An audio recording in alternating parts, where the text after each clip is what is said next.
नमस्कार मंडळी, मी संगीता साने लोकमान्य सेवा संघातर्फे तुम्हा सर्व उपस्थितांचे आणि मान्यवरांचे हार्दिक स्वागत करते. कार्यक्रम सुरू होण्यापूर्वी एक विनम्र सूचना, कृपया आपले मोबाईल फोन्स सायलेंट मोडवर ठेवावे म्हणजे रसभंग होणार नाही. कार्यक्रमाची सुरुवात आपण राष्ट्रगीताने करूया. तेव्हा मी सर्वांना विनंती करते की राष्ट्रगीतासाठी उभे राहा.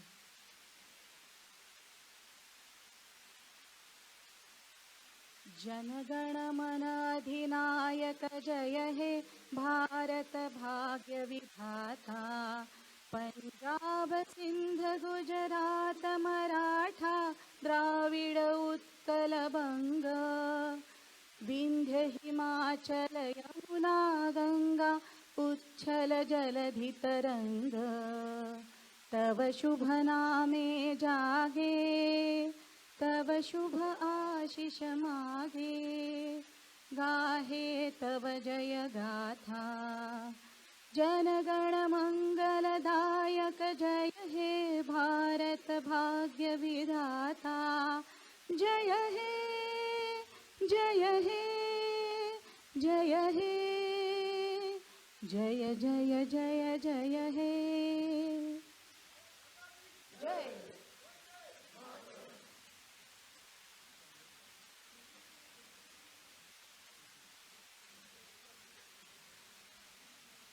आज आपल्या संस्थेच्या इतिहासातला अत्यंत सोनेरी दिवस. आज आपल्या लोकमान्य सेवा संघाला 99 वर्ष पूर्ण झाली आहेत आणि संस्थेने शताब्दी वर्षात पाऊल टाकलेलं आहे.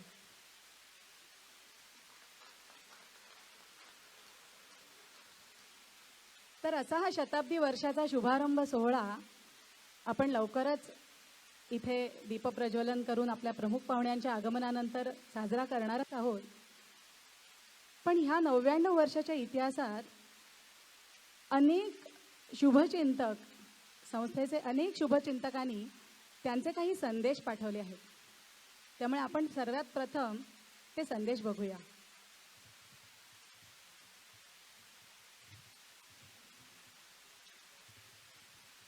नमस्कार, मी सचिन खेडेकर. मी एक पिढीजात पार्लेकर आहे. लहानपणापासून म्हणजे शाळेत असल्यापासून माझी व्यायामशाळा टिळक मंदिर लोकमान्य सेवा संघ, माझं वाचनालय तिथेच, नाटकाची तालीम तिथेच. इतकंच कशाला, माझं लग्न देखील स्वातंत्र्यवीर सावरकर पटांगणात टिळक मंदिर लोकमान्य सेवा संघ पार्ले इथं झालेलं आहे. माझ्यासारख्याच असे अनेक पार्लेकर आहेत ज्यांची शैक्षणिक, सामाजिक आणि सांस्कृतिक गरज लोकमान्य सेवा संघ पार्ले यांनी पुरवलेली आहे. आणि संस्थेने 99 वर्ष देखील पूर्ण केली आणि त्यांनी 100व्या वर्षात पदार्पण केलेलं आहे. त्यानिमित्तानं अनेक उपक्रम इथं होणार आहेत. मी आजवर या सगळ्या उपक्रमांचा भाग राहिलेलो आहे, यापुढेही राहणार आहे.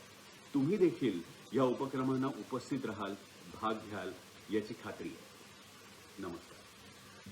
नमस्कार, मी पुष्कर श्रोत्री. मी जसा जन्माने पार्लेकर आहे तसा इथून आणि इथून सुद्धा संपूर्ण पार्लेकर आहे. आणि माझ्या जडणघडणीमध्ये पार्ल्याच्या काही शैक्षणिक, सांस्कृतिक, सामाजिक संस्थांचा अत्यंत महत्त्वाचा वाटा आहे. आणि या तिन्ही क्षेत्रात काम करणारी आपली अत्यंत आवडती संस्था म्हणजे लोकमान्य सेवा संघ.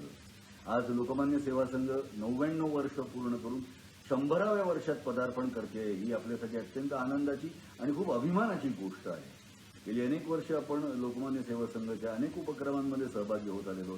त्यामुळे 100वं वर्ष सुद्धा आपण साजरं करूया आणि पुढच्या वर्षांमध्ये सुद्धा आपण लोकमान्य सेवा संघाच्या सर्व उपक्रमांमध्ये सहभागी होऊया. धन्यवाद. नमस्कार, मी राणी बाबुल गुणाजी आणि हे आपल्या पार्ल्याचे जावई, तुम्ही ओळखता त्यांना, मिलिंद गुणाजी. नमस्कार. आम्ही दोघेही जण तुमचं स्वागत करतो. आज खास कारण म्हणजे लोकांसाठी जे लोकमान्य सेवा संघ आहे ना, ते माझं टिळक मंदिर आहे. आणि या टिळक मंदिराला 99 वर्ष पूर्ण झाले आणि ते 100व्या वर्षात पदार्पण करते. माझ्यावरती जे काही कलेचे संस्कार झालेत ना, ते हे आमच्या पार्ल्याच्या टिळक मंदिरमुळे झाले. आणि म्हणून मी आयुष्यभर त्यांची शतशः ऋणी आहे. So मिलिंद, तुला काय वाटतं? तुला लॉटरी लागली आहे पार्ल्यात ना, तर तू सांग जरा टिळक मंदिरबद्दल. नाही, मला वाटतं की लोकमान्य सेवा संघ म्हणजे पार्ल्याचं सांस्कृतिक केंद्र आहे. इथलं ग्रंथालय आहे, इथली ग्राहकपेठ आणि इथल्या शास्त्रीय संगीताच्या बैठका याच्या सुंदर आठवणी माझ्याकडे आहेत. त्याच्यापेक्षा अतिशय सुंदर एक आठवण आहे ती म्हणजे लोकमान्य सेवा संघातल्या टिळक मंदिरामध्ये पु ल देशपांडे सभागृहात चक्क आमचं लग्न झालं होतं. म्हणजे याचं भलं झालं असं त्याला थोडक्यात सांगायचं. नाही, खूप खरंच मी टिळक मंदिरचं जेवढं गुणगान मला करायची माझी खरं तेवढी योग्यता नाही, कारण ही अतिशय प्रामाणिक सचोटीनं काम करणारी अशी संस्था आहे, ज्याचे असंख्य उपक्रम आहेत. आणि मी या निमित्तानं तुम्हाला सगळ्यांना आवाहन करेन की जितकी मदत या संस्थेला तुम्हाला करता येईल तेवढी नक्की करा. आणि पुन्हा एकदा आम्हा दोघांकडनं तुम्हाला खूप खूप शुभेच्छा. धन्यवाद. धन्यवाद. नमस्कार, मी गायिका वैशाली जोशी सावंत. लोकमान्य सेवा संघात यंदा 99 वर्ष पूर्ण होत आहेत. लोकमान्य सेवा संघ 100रीत प्रवेश करतो ही आम्हा सगळ्यांसाठी अत्यंत अभिमानाची, आनंदाची, कौतुकाची गोष्ट आहे. आणि इतकी वर्ष सातत्याने लोकमान्य टिळकांचं कार्य चालू ठेवणारी ही संस्था इतक्या विद्यार्थ्यांसाठी विद्यादानाची एक खूप सुंदर जागा, हक्काची जागा, जिथे सांस्कृतिक, शैक्षणिक, मनोरंजनपर इतके कार्यक्रम आत्तापर्यंत झालेले आहेत आणि ते असेच कंटिन्यू राहणार आहेत ही खात्री आहे. आम्हा जोशी कुटुंबासाठी तर फारच अभिमानाची ही गोष्ट आहे. माझे पणजोबा श्री पुरुषोत्तम जोशी संस्थापकांपैकी एक, त्यावेळी ज्या टीमने लोकमान्य सेवा संघ सुरू केला प्रत्येकाने आपापल्या यथाशक्ती यथामती या यज्ञात भर घातली. तर असे आमचे पणजोबा. तर त्यामुळे 11 मार्च 1923 साली लोकमान्य सेवा संघ सुरू झाला ही नोंद त्यांनी आमच्या घरी असलेल्या एका वहीत केलेली आहे, मला माहिती आहे. त्यामुळे हे सगळं आमच्यासाठी खूप नॉस्टॅल्जिक आहे. लोकमान्य सेवा संघाच्या पूर्ण टीमला माझ्याकडनं खूप खूप शुभेच्छा आणि हीच ईश्वरचरणी प्रार्थना आहे की अशीच वर्षोनवर्ष येणाऱ्या पुढच्या पिढीसाठी सुद्धा लोकमान्य सेवा संघ हा अत्यंत महत्त्वाचा असा घटक त्यांच्या आयुष्यात राहू दे आणि अशीच चांगली मनोरंजनपर किंवा सांस्कृतिक सामाजिक कार्य लोकमान्य सेवा संघाकडनं घडू दे. धन्यवाद. नमस्कार. महाराष्ट्राच्या सांस्कृतिक आणि सामाजिक क्षेत्रातलं एक महत्त्वाचं पान, अर्थात सुवर्णाक्षराने लिहावं असं पान म्हणजे आपली संस्था लोकमान्य सेवा संघ अर्थात टिळक मंदिर. मंडळी, पार्ल्यातल्या काही ध्येयवेड्या तरुणांनी लोकमान्यांच्या निधनानंतर या संस्थेची स्थापना केली. त्यामध्ये गेल्या 99 वर्षात इथे आलेल्या अनेक कार्यकर्त्यांनी आपल्या दूरदृष्टीने अनेक सामाजिक उपक्रम राबवले. हा काळ लक्षात आपल्याला घ्यायला पाहिजे. तो म्हणजे स्वातंत्र्यापूर्वीचा काळ, स्वातंत्र्यानंतरचा काळ आणि हल्लीचा काळ. आणि या दृष्टीने अनेक सामाजिक उपक्रम इथे राबवले जातात. त्यामध्ये शिशुसंगोपनापासून ते अगदी वृद्धाश्रमापर्यंत. आणि या सगळ्याची मदत विलेपार्ले आणि परिसरातल्या अनेक लोकांना होते. आणि म्हणूनच या संस्थेची कीर्ती दिगंतात पसरली असं म्हणायला हरकत नाही. आणि या संस्थेला माझ्यातर्फे लाख लाख शुभेच्छा. नमस्कार, मी श्रुजा प्रभुदेसाई. लोकमान्य सेवा संघ या संस्थेला तिच्या 100व्या वर्षात पदार्पण करण्याबद्दल मी खूप खूप शुभेच्छा देते. म्हणजे आत्ता या शुभेच्छा देताना माझ्या असं लक्षात आलं की म्हणजे हा 100वा वाढदिवस हा फक्त त्या संस्थेचा नसून त्या संस्थेमार्फत आणि त्या वास्तूत राबवल्या जाणाऱ्या अनेक उपक्रमांचा सुद्धा आहे. म्हणजे आता मी लहान असल्यापासून तर मी बघतेच आहे, पण गेली अनेक वर्ष तिथे जे उपक्रम राबवले जात आहेत, मग ते पटांगणात शिकवण्यात येणारा मल्लखांब असेल किंवा तिथे ज्या विश्वासाने बालवाडी चालू असते ती बालवाडी असेल, वरची आर्ट गॅलरी असेल जिथे आपण वेगवेगळ्या साहित्याचा किंवा वेगवेगळ्या कला प्रकारांचा आस्वाद घेऊ शकतो. लग्न समारंभांसाठी आणि इतर समारंभांसाठी उपलब्ध असणारी सभागृह असतील आणि सगळ्यात महत्त्वाचं म्हणजे वाचनालय. मराठी वाचनालय तिथे गेली अनेक वर्ष आहे आणि खास त्या वाचनालयासाठी मी अंधेरीत राहत असून सुद्धा मी पार्ल्याला येते, कारण मुळातच त्या वास्तूमध्ये अजूनही ते मराठमोळेपण आहे, तो साधेपणा आहे, ती शिस्त आहे. त्याच्यामुळे मला खरं तर तिथे आल्यानंतर ते वातावरण अनुभवायला मिळतं, म्हणून मी खास तिकडे येते. म्हणजे तशा बघायला गेल्या तर लायब्ररी. नमस्कार, मी शिवानी जोशी. टिळक मंदिर म्हणजे लोकमान्य सेवा संघाला 100 वर्ष होत आहेत, त्या ऐकून खरंच आनंद झाला. कारण टिळक मंदिरात आमच्या आयुष्यातली अतिशय महत्त्वाची अशी तारुण्यातली, उत्साहातली, आनंदातली अनेक वर्ष आम्ही घालवलेली. शेफा दिदी आमची जी संस्था होती त्याची सगळ्या नाटकाच्या रिहर्सल्स आम्ही टिळक मंदिरात करायचो आणि रोज रात्री 7 ते 9 किंवा 7 ते 10 असे अक्षरशः तिथे पडीक असायचे आणि तिथून अनेक स्पर्धांमध्ये आम्ही नाटकात भाग घेतला, अनेक पुरस्कार मिळवले, अनेक नाटकं पटली. पण त्यातून आम्हाला खूप शिकायला मिळालं. त्यातून आम्हाला सगळ्यांना एकत्र येण्याची संधी टिळक मंदिरामुळे मिळाली आणि टिळक मंदिरामध्ये आयुष्यातला अतिशय महत्त्वाचा असा तरुणपणातला काळ आम्ही घालवला आहे. या टिळक मंदिराला 100 वर्ष होत आहेत हे पाहिल्यावर खरंच खूप आनंद झाला. त्यामुळे टिळक मंदिर म्हणजेच लोकमान्य सेवा संघाला माझ्या मनापासून हार्दिक शुभेच्छा. आणि असेच चांगले चांगले कलाकार, चांगले चांगले संशोधक, चांगले चांगले डॉक्टर आणि चांगले नागरिक टिळक मंदिरामुळे घडू देत, अशाच सदिच्छा.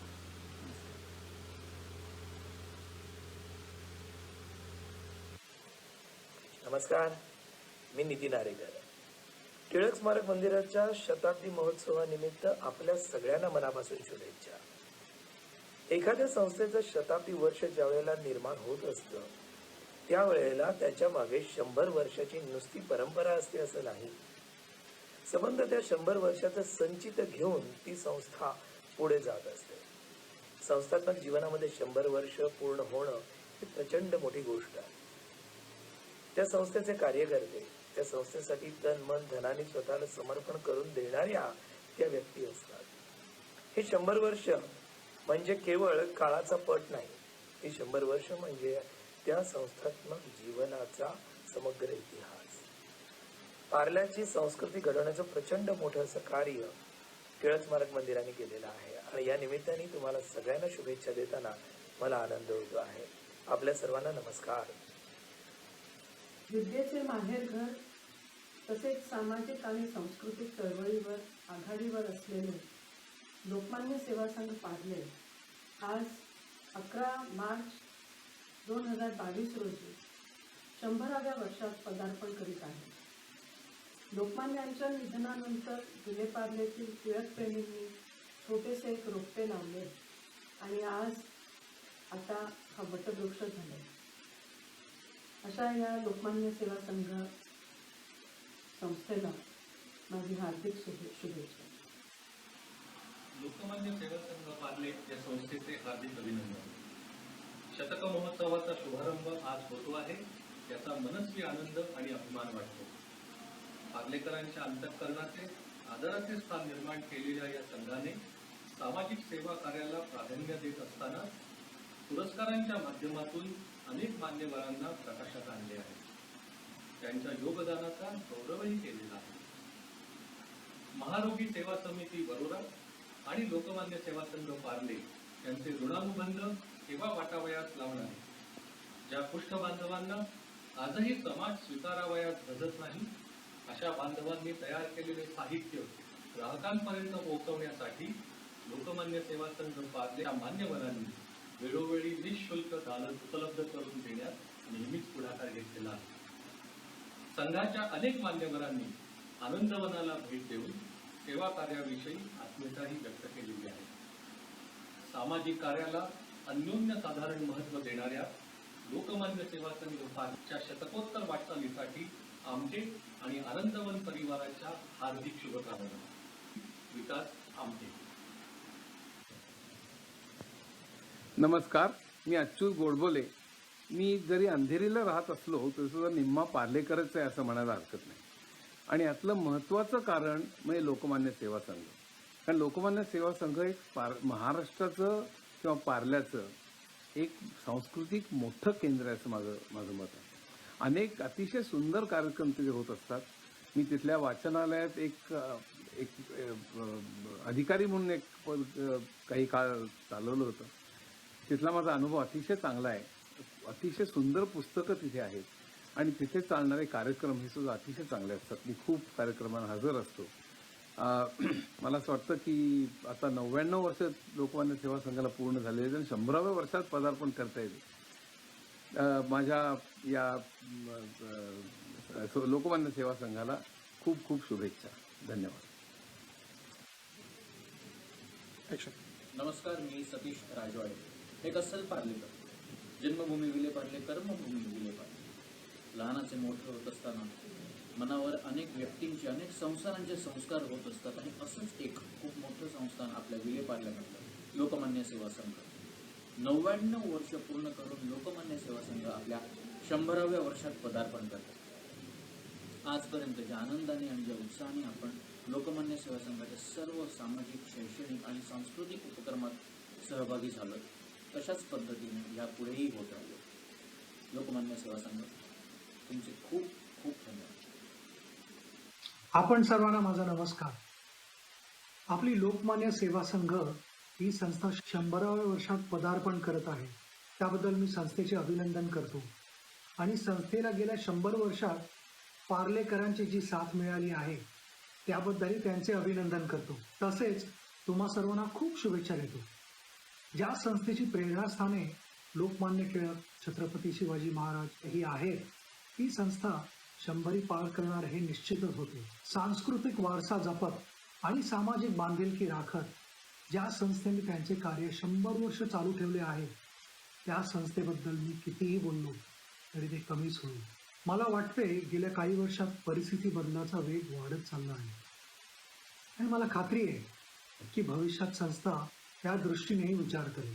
मी एवढंच म्हणेन की क्रिकेटमध्ये असे समजतात की शतक झाल्यानंतर बॅटरने फ्रेश कार्ड घ्यायचा असतो द्विशतक करण्यासाठी.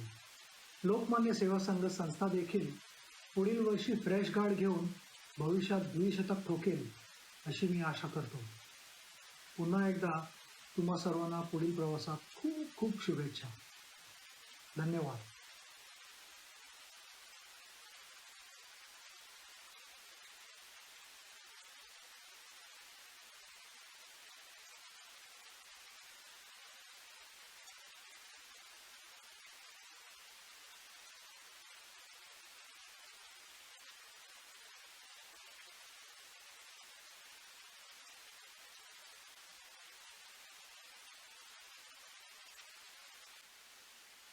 मला वाटतं प्रत्येक पार्लेकराच्या मनात आणि स्मृतीत टिळक मंदिरला एक खास जागा आहे आणि त्यामुळेच ह्या ज्या ज्या लोकांनी प्रतिक्रिया दिलेल्या आहेत त्यांच्या बोलण्यातनं तुम्हाला हे सगळ्यांना जाणवलं असेलच. आता मी आपल्या संस्थेचे कार्याध्यक्ष श्री उदय तारदाळकर यांना विनंती करेन की आपले विशेष अतिथी श्री गौतमजी ठाकूर आणि आपल्या संस्थेचे अध्यक्ष श्री मुकुंद चितळे यांना घेऊन मंचावर यावे.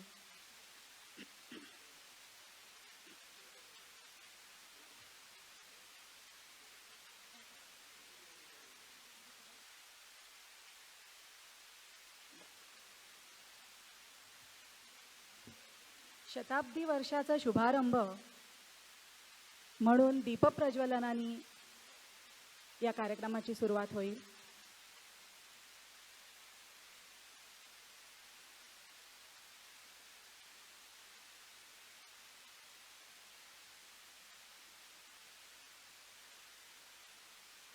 आपण सर्वांनी टाळ्यांच्या गजरात शताब्दी वर्षाचं स्वागत करूया.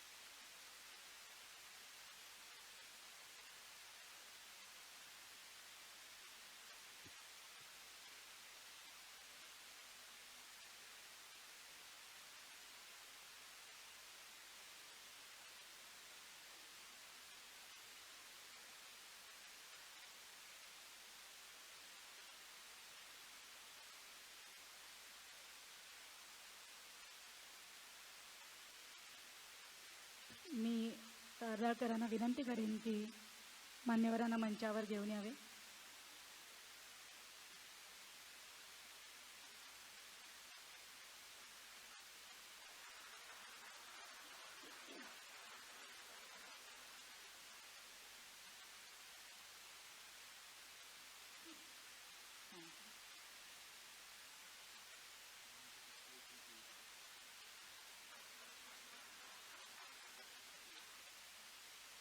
सर्वप्रथम मी संघाचे कार्यवाह श्री महेश काळे यांना प्रास्ताविक करण्यासाठी आमंत्रित करते.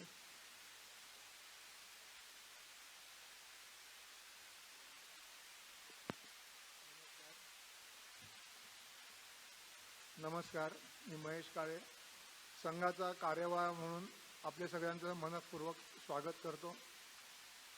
व्यासपीठावर मान्यवर आणि आजच्या आनंद सोहळ्यात सामूहिक झालेले आपण सर्व माझे मित्र आणि मैत्रिणी, असंच मी म्हणतो की ते जास्ती जवळचं नातं असतं. आपल्या सगळ्यांचं स्वागत. आज आपण 99 वर्ष पूर्ण करून 100व्या वर्षात पदार्पण केलेलं आहे. पण त्याआधी 99 वर्षापूर्वी ज्यांनी आपलं तन मन धन राहून आपलं स्वतः श्रमदान करून ही वास्तू उभी केली, आपण तिकडे त्यांची फ्रेम लावलेली आहे, त्यांचं आपण अभिनंदन करणं आपलं क्रमप्राप्त आहे. त्यांनी स्वतः मेहनत करून ती वास्तू उभी केली, एक चौथारा उभा केला आणि त्याला टिळक मंदिर असं नाव ठेवलं. आणि नुसतं मंदिर म्हणून ते थांबले नाहीत, तर त्या मंदिराचं पावित्र्य ते आजपर्यंतही आपण सांभाळत आलेलो आहोत. सेवा करावया लावा देवा हा योग्य चाकर, हा मूलमंत्र मनाशी धरून त्यांनी समाजाची सेवा करायला सुरुवात केली. छत्रपती शिवाजी, रामदास आणि लोकमान्य टिळक यांचे आदर्श आपल्या डोळ्यासमोर ठेवले. आणि पहिली सुरुवात साहित्य सम्राट न. च. केळकर यांच्या व्याख्यानांनी झाली आणि त्याप्रमाणे त्यानंतर तो ओघ अजून आत्तापर्यंत चालूच आहे. असा एकही पुढारी नाही किंवा एकही कलाकार नाही किंवा एकही साहित्यिक नाही की त्यांनी या इथे आपले विचार मांडले नाहीत किंवा आपली कला सादर केली नाही. म्हणजे आम्ही म्हणतो की नेहरूंपासून गांधींपासून ते आत्ता मोदींपर्यंत सगळे इथे येऊन गेलेले आहेत.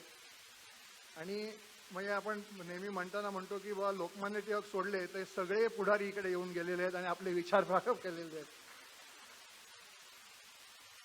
आणि एवढं असून सुद्धा कुठल्याही जातीचा किंवा पक्षाचा इथे पगडा बसू दिलेला नाही. हे व्यासपीठ सगळ्यांसाठी खुलं राहील आणि सगळ्यांसाठीच खुलं ठेवलं जाईल. 5 शाखांनी सुरू झालेली ही संस्था आज जवळजवळ 3 वास्तूत 22 शाखांमार्फत चालते. मी सगळ्या शाखांची थोडक्यात आपल्याला नावच सांगतो, कारण माहिती सांगत बसत नाही, तेवढ्या वेळ नाही आपल्याकडे. की आपली जी व्यायामशाळा आहे ती अत्यंत आधुनिक उपकरणांनी सुद्ध अशी व्यायामशाळा आहे. वरती ग्रंथालय आहे. ग्रंथालयात जवळजवळ 80,000च्या वरती पुस्तकं आहेत. त्याचा सगळे नवे लाभ घेत असतात. या शताब्दी वर्षानिमित्त आपण काही सवलती पण ते आता जाहीर करणार आहोत थोड्याच वेळात. नंतर नागरिक दक्षता समिती आहे, जी पहिल्या ज्या 5 संस्था निवडणूक झाल्या होत्या, स्थापन झाल्या होत्या, त्यातली ही नागरिक दक्षता समिती. त्यामुळे लोकांना जे जे काही हवं आहे, लोकांना जे जे काही त्यांची गरज आहे ती पुरवण्याची काम त्यांनी केलेलं आहे. म्हणजे वॉरच्या युद्धाच्या वेळेला तर आपण रेशन दुकान आणि रॉकेल वाटपही या शाखेने केलेले आहे. प्रचार शाखा ही सर्वात मुख्य शाखा म्हणजे आपल्या कार्यक्रमाची सगळी रूपरेषा सगळ्या लोकांपर्यंत पोहोचवणे आणि त्याची नोंद घेऊन त्याप्रमाणे कार्य करत राहणे, हे प्रचार शाखेचं काम करतात. अगदी सुरुवातीला आपण उत्सव शाखा म्हणून चालू केली होती. त्याचं नंतर आपण सांस्कृतिक शाखा असं नाव ठेवलं. उत्सव शाखेतर्फे गणपती उत्सव, पु ल देशपांडे उत्सव महोत्सव असे आपण विविध उपक्रम चालू ठेवलेले आहेत. स्त्रियांच्या उन्नतीसाठी आणि त्यांना मार्गदर्शन व्हावे म्हणून स्त्री शाखा काम करत असते. तेवढी शेवटी एक आपण जे का ज्या वास्तूत करतो त्या वास्तूची देखभालही तेवढीच महत्त्वाची असते. त्याच्यासाठी आमची वेगळी इमारत शाखा पण आहे. आज सुद्धा तुम्ही बघितलं की बऱ्याच ठिकाणी आपण जे लाईटिंग केलेलं आहे, सुशोभन केलं आहे, ते सगळं इमारत शाखेने केलेलं आहे. ब्रिज शाखा आपली ब्रिज खेळाची आवड लोकात निर्माण व्हावी, मुलांना त्या शिकवलं हवं म्हणून मोठ्यांपासून बालांपासून थोड्यांपर्यंत आपण सगळ्यांना ते ब्रिज शिक्षणाचा वर्ग करतो. उद्योजकांना वाव देण्यासाठी आपण इथे ग्राहक पेठ घेतो. गृहिणींना पण आपल्या पाककौशल्य दाखवण्यासाठी आपण इथे खाद्यजत्रा करतो. आनंदधाम, आनंदधाम म्हणजे आपण जे वृद्धाश्रम चालवतो जांभूळपाड्याला, त्याला आपण वृद्धाश्रम न म्हणता आनंदधाम म्हणतो. तिथे जवळजवळ 44च्या वरती वृद्ध आनंदाने राहत आहेत. दिव्यांग पुनर्वसन, त्यांना आपण काहीतरी कला शिकवून त्यांच्याकडनं त्यांना स्वतःच्या पायावर उभं राहता येईल असा आपण प्रयत्न करतो. युवा शाखा ही सर्वात महत्त्वाची शाखा.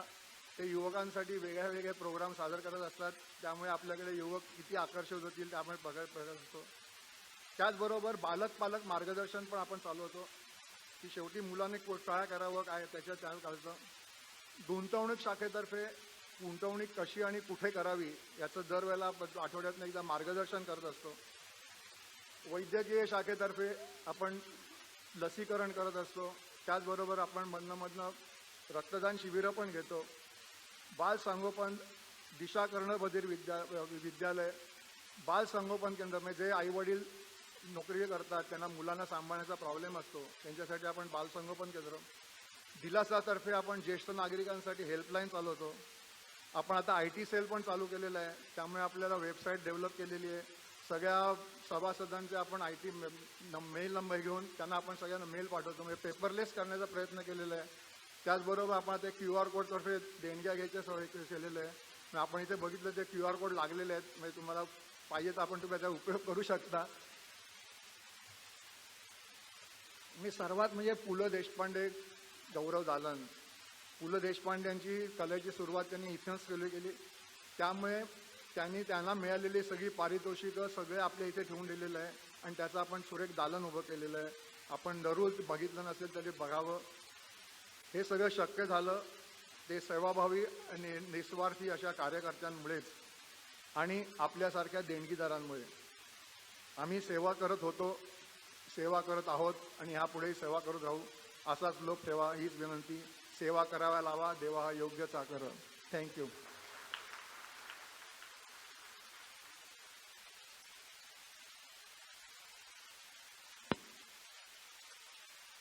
शताब्दी वर्षारंभाच्या या सोहळ्याला आपल्याला आज एक विशेष अतिथी लाभले आहेत आणि तेही अशा आस्थापनेशी निगडित आहे जी संस्था आपल्याही पेक्षा मोठी आहे.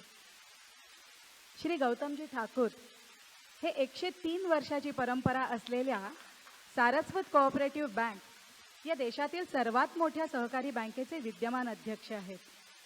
त्यांच्या अध्यक्षीय कारकिर्दीत सारस्वत बँकेला प्रख्यात फोर्ब्स मासिकाच्या सर्वेक्षणात वर्ल्ड्स बेस्ट बँक तसेच भारतातील प्रख्यात 10 बँकातील एक बँक म्हणून मानांकन प्राप्त झाले आहे. तसेच इंडियन बँक्स असोसिएशनकडून 3 वेगवेगळे बँकिंग टेक्नॉलॉजी पुरस्कारही मिळाले आहेत. मी संस्थेचे कार्याध्यक्ष श्री उदय तारदाळकर यांना विनंती करते की त्यांनी गौतमजींना स्मृतिचिन्ह आणि पुष्पगुच्छ देऊन त्यांचा सन्मान करावा.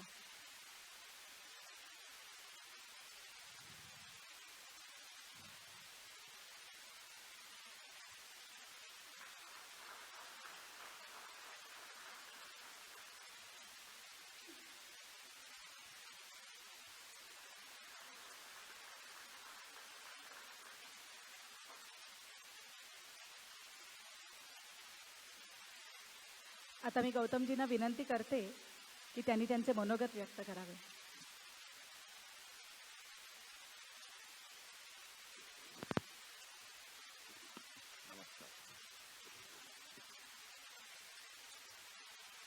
व्यासपीठावरील मान्यवर आजचे प्रमुख पाहुणे डॉक्टर लहाने साहेब अजून याचे लोकमान्य सेवा संघाचे अध्यक्ष चार्टर्ड अकाउंटंट मुकुंदराव चितळे हे आमचे स्टॅच्युटरी ऑडिटर सुद्धा आहेत म्हणून मी जरा जपून बोलू. तसेच श्री तारदळकर साहेब, उपस्थित लोकमान्य सेवा संघाचे पदाधिकारी, सभासद, कार्यकर्ते व बंधू भगिनींनो, लोकमान्य सेवा संघ आज 100व्या वर्षात पदार्पण करत आहे.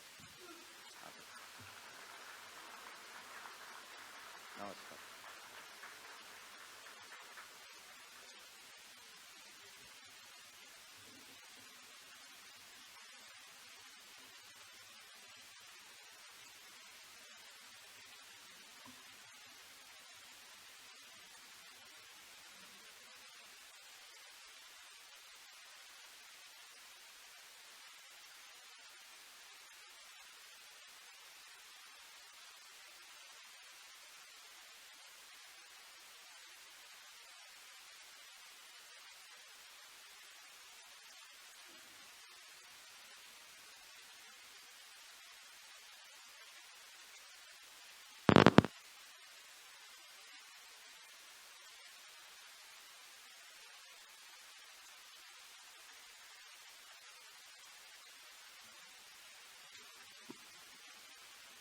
साहेबांचं आपण नाव घेतलं आणि ते आज इथे लगेच हजर झाले. 100 वर्ष काहीतरी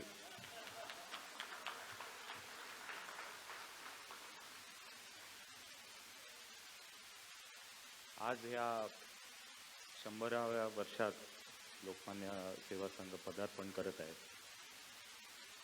गेल्या सुमारे 3-4 वर्षापूर्वी सारस्वत बँकेने सुद्धा तिची 100 वर्ष पूर्ण केली आणि तेव्हा मी एक उत्सुकता म्हणून थोडाफार माहिती घेतली. तर जगभराचा अनुभव असा आहे की फक्त 0.5% संस्था त्या 100 गाठतात.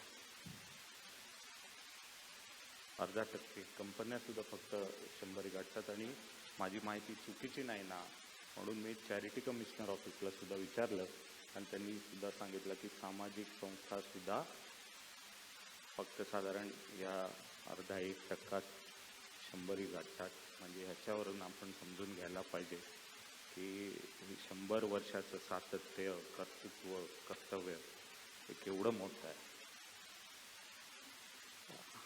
100 वर्ष जेव्हा आपण गाठतो, आत्ताच सचिन तेंडुलकर त्यांनी त्यांची प्रतिक्रिया दिली आणि फार त्यांनी सांगितलं की परत गाठ घ्यायला पाहिजे. कारण कुठेतरी हा 100 वर्ष आम्ही सुद्धा जेव्हा गाठली तेव्हा पहिला असा मनात विचार आला की कौतुक तर होतंच, 100 वर्ष आपण संस्था चालवली, आपल्या पूर्वसुरीने चालवली आणि सातत्याने काही ध्येय उद्दिष्ट ही घेऊन आपण त्याच्यामध्ये काम केलं, त्याचं कौतुक तर व्हायलाच पाहिजे. पण ह्या गोष्टीचा आढावा घेणं की आपला जन्म मुळात कशासाठी झाला आणि आज आपण तेच काम पुढे चालवतोय का त्या कामामध्ये काही बदल केला पाहिजे, हा आढावा घेणं या अशा सगळ्या संस्थांना अतिशय गरजेचं असतं.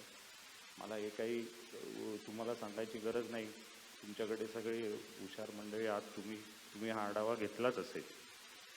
पण आज त्याच भावनेने मी तुमच्याकडे आलेलो आहे. कारण तेव्हा आम्ही 100 वर्ष पूर्ण झाली तेव्हा जे विचार केले होते, आम्ही सहकार क्षेत्रात काम केलं, भारतात नाही आशिया खंडातली सर्वात मोठी बँक उभी केली.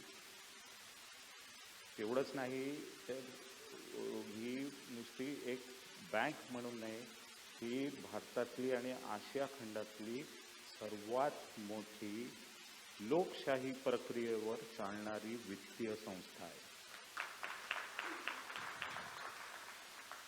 त्यामुळे आपण काय करतोय आणि आपण कशासाठी आपला जन्म झाला हा विचार करणं योग्य आहे. टिळकांचं आणि शिवाजी महाराजांचे प्रेरणा घेऊन लोकमान्य सेवा संघाची स्थापना झाली.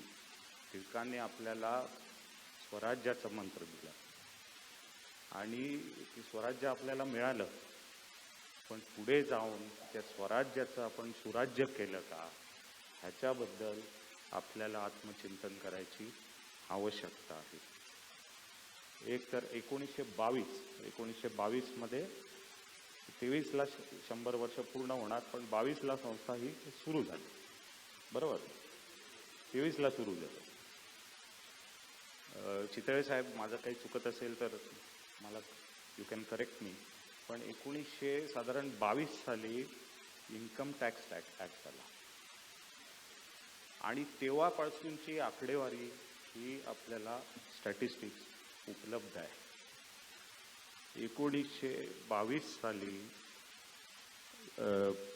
ची जी स्टॅटिस्टिक्स आहेत हे मी तुमच्यासमोर मांडतो, थोडक्यात नाही, डिटेलमध्ये नाही. तर जगभर एक अनुभव आहे की तुमची जी लोकसंख्या आहे त्याच्यातल्या सर्वात 10% श्रीमंत हे किती आहेत, नंतर 50% आणि शेवटचे 50%, असा सगळीकडे हा अभ्यास होतो. आज भारतामध्ये 10% लोक जे सर्वात वरच्या थरातले आहेत त्यांच्याकडे 57% हा नॅशनल इन्कम आहे. 10% लोकांकडे, त्याच्यातल्या फक्त 1% लोक माणसांकडे 22% उत्पन्न आहे. 22%. आणि सर्वात खालच्या 50% लोकांकडे 13% उत्पन्न. आता ही माहिती आजची झाली, पण मी थोडा रिसर्च केला आणि 1922ची माहिती तुमच्यासाठी घेऊन आलो. 1922 मध्ये जेव्हा महाराजे सावकार हे श्रीमंत असायचे, तेव्हा टॉप 1% जे आज 22% आहेत, ते त्यावेळेला सुद्धा 22% होते. आणि साधारण 1961 पर्यंत ते 22%वरनं 13% आलं होतं, पण आज परत आपण 22% पोहोचलेलो आहोत. जर आपण ॲव्हरेज वेल्थ बघितली, नॅशनल वेल्थ जर बघितली, तर टॉप 1% लोकांकडे 31% संपत्ती आहे. म्हणजे ही एवढी मोठी विषमता आपल्या समाजात आहे. आपण ही संस्था जी आहे ती शैक्षणिक सांस्कृतिक सुंदर कार्यक्रम करते, पण आपण सामाजिक कार्यक्रम, तुम्ही नाही, आम्ही नाही, आपण सगळ्यांनी, ज्या संस्थांचा तेव्हा जन्म झाला, आपण ह्याचा अभ्यास करणं आणि ह्याची जाणीव असणं गरजेचं आहे की आपलं काम अजून संपलेलं नाही. आपल्याला हे लक्षात घेतलं पाहिजे की विषमता वाढत चाललेली आहे आणि त्या विषमतेबद्दल आपण काहीतरी केलं पाहिजे. मी इथे कुठल्याही राजकीय पक्षाचा प्रवक्ता नाही, तो माझा प्रांत नाही, पण आपण सामाजिकदृष्ट्या जेव्हा आपण काम करतो, शेवटी आपण या सोशल ऑर्गनायझेशन आहोत, मग ती कोऑपरेटिव्ह संस्था असेल किंवा लोकमान्य सेवा संघ असेल, तर आपण आपल्याला हे लक्षात घेतलं पाहिजे की आपला जन्म ह्या लोकांच्या सेवेसाठी झाला आणि आज सुद्धा परिस्थिती 1922ची होती ती तशीच आहे. आम्ही त्याच्यात हे जात नाही, हे कोणी केलं, काय केलं, असे बरेच गोष्टी चालत राहतात, पण परिस्थिती बदललेली नाही आणि आपल्याला काहीतरी केलं पाहिजे. हे जर आपण लक्षात घेतलं, ते हे नुसतं आपण we are talking about wealth, पण इथे डॉक्टर लाने साहेब आहेत, त्यांच्यासमोर मी जास्त काही या विषयात बोलू नये, पण हेल्थकेअरवरचं आपलं एक्सपेंडिचर हे 1.8%, गेल्या काही वर्षात नवीन सरकार आल्यानंतर ते वाढायला लागलेलं आहे. पण हे आपणच म्हणतो की कमीत कमी 2.5% हे एवढं पाहिजे, जे चायना 6% करते आणि सातत्याने इतके वर्ष करते. एज्युकेशनवरती आपलं 3% एक्सपेंडिचर, ते 6% करते चायना. म्हणजे जर आपल्याला मोठं राष्ट्र, प्रगत राष्ट्र व्हायचं असेल, तर आपण ह्या ज्या गोष्टी आहेत, एज्युकेशन, हेल्थकेअर, इकडे आपल्याला मोठं काम करणं बाकी आहे. तेव्हा सुद्धा होतं, आज सुद्धा. ही परिस्थिती आपण सगळ्यांनी लक्षात घेतली पाहिजे. आपण जे काम केलं, आपण जे अचीव केलं, ते सुद्धा काही कमी नाही. गरिबी खूप प्रमाणात कमी झाली असं आपण म्हणतो, पण ह्याच्यात काही गोष्टी जर आपण बघितल्या की विषमता एवढी वाढलेली आहे. आज आपण महाराष्ट्रात आहोत, इथे साऊथ बॉम्बे म्हणजे जवळजवळ तुम्ही फर्स्ट वर्ल्डमध्ये राहिल्यासारखं आहे आणि इथून काही किलोमीटरवरतीच वाडा मोखाडासारखी जागा आहेत, जी ज्या थर्ड वर्ल्ड म्हणजे सब सहारन आफ्रिकासारखी तिकडे आज परिस्थिती आहे आपल्या देशात. इन्कम इक्वॅलिटी, अनइक्वॅलिटीज, हेल्थकेअर अनइक्वॅलिटीज आणि एज्युकेशन अनइक्वॅलिटीज, ह्याच्यावरती मात करायची असेल तर फक्त सरकारने काम करून चालणार नाही, सामाजिक संस्थांनी काम त्याच्यामध्ये केलं पाहिजे. एक आपण लक्षात घ्यायचं आहे की कास्ट, रिलिजन आणि इकॉनॉमिक्स हे जर आपण भाग बघितले, तर ह्याच्यातल्या सुद्धा ज्या इनइक्वॅलिटीज होत्या, ह्या जर दूर झाल्या तरच खरं सुराज्य येईल. आणि ते जर करायचं असेल तर आपण दुसरी गोष्ट लक्षात घेतली पाहिजे की तेव्हाच्या श्रीमंतामध्ये आणि आजच्या श्रीमंतामध्ये बराच काही फरक दिसतो. जो 100 वर्षापूर्वीचा श्रीमंत होता तो आणि आजचा जो श्रीमंत आहे, त्या श्रीमंतीला काही सीमाच उरलेली नाही. मला वाटतं पुढल्या वर्षीपासून स्पेस ट्रॅव्हल सुद्धा सुरू होईल, बरोबर. पण तेव्हाचा जो तळागाळातला शेवटचा 1%चा जो गोरगरीब होता आणि आजचा जो एक शेवटचा 1% गोरगरीब आहे, त्याच्या आयुष्यात काही फारसा फरक नाही. फरक जर पडलेला आहे तर तो फक्त त्याच्या लॉंगेटिव्हिटीमध्ये, म्हणजे त्याचा तो किती वर्ष जगतो. थोडक्यात तो माणूस दुःख जास्त वर्ष सहन करतोय,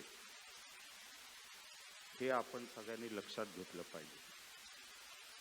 तेव्हा कुठे आकडे मांडले जातात, हे मी तुमच्यासमोर आकडे मांडतोय. हे थॉमस पिकेटी नावाचा इकॉनॉमिस्ट आहे, आपण त्याच्याबद्दल ऐकलं असेल. आणि हे लेटेस्ट वर्ल्ड इनइक्वालिटी रिपोर्ट नावाचा रिपोर्ट पब्लिश होतो, त्याच्यातले आकडे आहेत. आणि त्याच्यात लिहिलेलं आहे की India stands out as a poor and very unequal country with an affluent elite. म्हणजे आपण वी स्टँड आउट का? Because we are a very poor and unequal country, but we have an affluent elite. आणि ह्याच्याकडे normally कोणी बोलत नाही, कधी बोललं जात नाही. माफ करा, मी जिथे जातो मी फॅक्ट्सवरतीच बोलतो, दुसऱ्यावरती मला बोलायला आवडत नाही. ह्याचं कारण असं की आपण जर ते फॅक्ट्सबद्दल काही केलं नाही तर आपल्याला खरे रिझल्ट्स मिळणार नाहीत. आपण ओपिनियन्सबद्दल बोललो, आपण परसेप्शनबद्दल बोललो तर आपल्याला आपली दिशा भूल होईल. आणि जर फॅक्ट्स म्हणजे काय, तर आपल्याला घरी चहा आणून दिला तर चहा एकतर गरम असतो किंवा थंड असतो किंवा पिण्याजोगा असतो. गरम असला तर म्हणजे तो नाही चटका बसेल, थंड असेल तर तो प्यावासा वाटणार नाही. पण आज प्रत्येक गोष्टीवरती डिबेट होतो, त्याच्यावरती टीव्हीचं पॅनेल बोलत येईल की हा चहा थंड आहे का गरम आहे. मग हे आकडे कोणी आणले, कुठून आणले, ते खरे आहेत का, ते खोटे आहेत का, ह्या चर्चा करण्यापेक्षा तो खरं विचारावं, हा चहा थंड आहे का गरम आहे. आणि मग त्याच्यावरती काहीतरी काम करायला घेतलं पाहिजे. नुसतं मग त्यांच्या काळात झालं, आमच्या काळात झालं, अरे ते आणि आपण आणि सगळे एकत्रच आहोत ना. तर हे सगळं आपण लक्षात घेतलं पाहिजे की ह्या बायनरीज, ह्या डिव्हिजन्स, जेव्हा सामाजिक काम आपण करतो तेव्हा त्या आपण सगळ्या बाजूला सारल्या पाहिजे. आत्ताच इकडे तुम्ही संस्थेची माहिती देत असताना सांगितलं की आपण ह्याला इथे कुठलाही राजकीय कधी कलर लागू नाही दिला. तो लागू देता सुद्धा कामा नाही, कारण सामाजिक काम त्याला कुठल्याही प्रकारचा धार्मिक, राजकीय किंवा असा हा आपल्याला आणूच द्यायचा नाही आहे. कारण ही आपल्यामध्ये सोशल, इकॉनॉमिक आणि पॉलिटिकल डिव्हिजन ही जर करायचा प्रयत्न होत असेल तर तो कोणाकडून सुद्धा आपण सहन करून घेतला पाहिजे नाही. आपल्या सगळ्यांचं उद्दिष्ट एकच असलं पाहिजे. लक्षात घ्या, टिळक असतील, गांधी असतील, आंबेडकर असतील, या सगळ्यांचं स्वप्न सुराज्यच होतं ना. आज त्यांना जर आपण वेगवेगळ्या ह्याच्यात विचार करायला लागलो आणि म्हणायला लागलो ह्यांचे विचार असे तसे, तर गोष्ट वेगळीकडे जाते. आता इकडून मी जास्त वेळ घेत नाही. मी आधीच तुम्हाला विचारलं किती वेळ बोलायचं आहे, माझं बरोबर तेवढ्या मिनिटात संपणार. तर रिलिव्हन्स, आता ह्या संस्थांचा जो हा रिलिव्हन्स आहे तो महत्त्वाचा. सारस्वत बँकेबद्दल बोलायचं झालं तर आम्ही पहिल्यांदा अशा माणसांची मदत करतो ज्यांना इतर बँका उभ्या करणार नाही.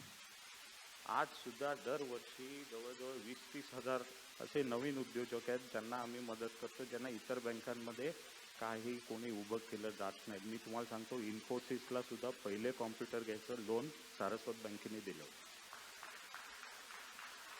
अशी अनेक उदाहरणं आहेत ज्यांचे दरवर्षी, आता तर आमच्या ज्या लोकांना आम्ही 1970 आणि 80 मध्ये 1 लाख 2 लाखाची मदत केली होती, यांचे IPO यायला लागले.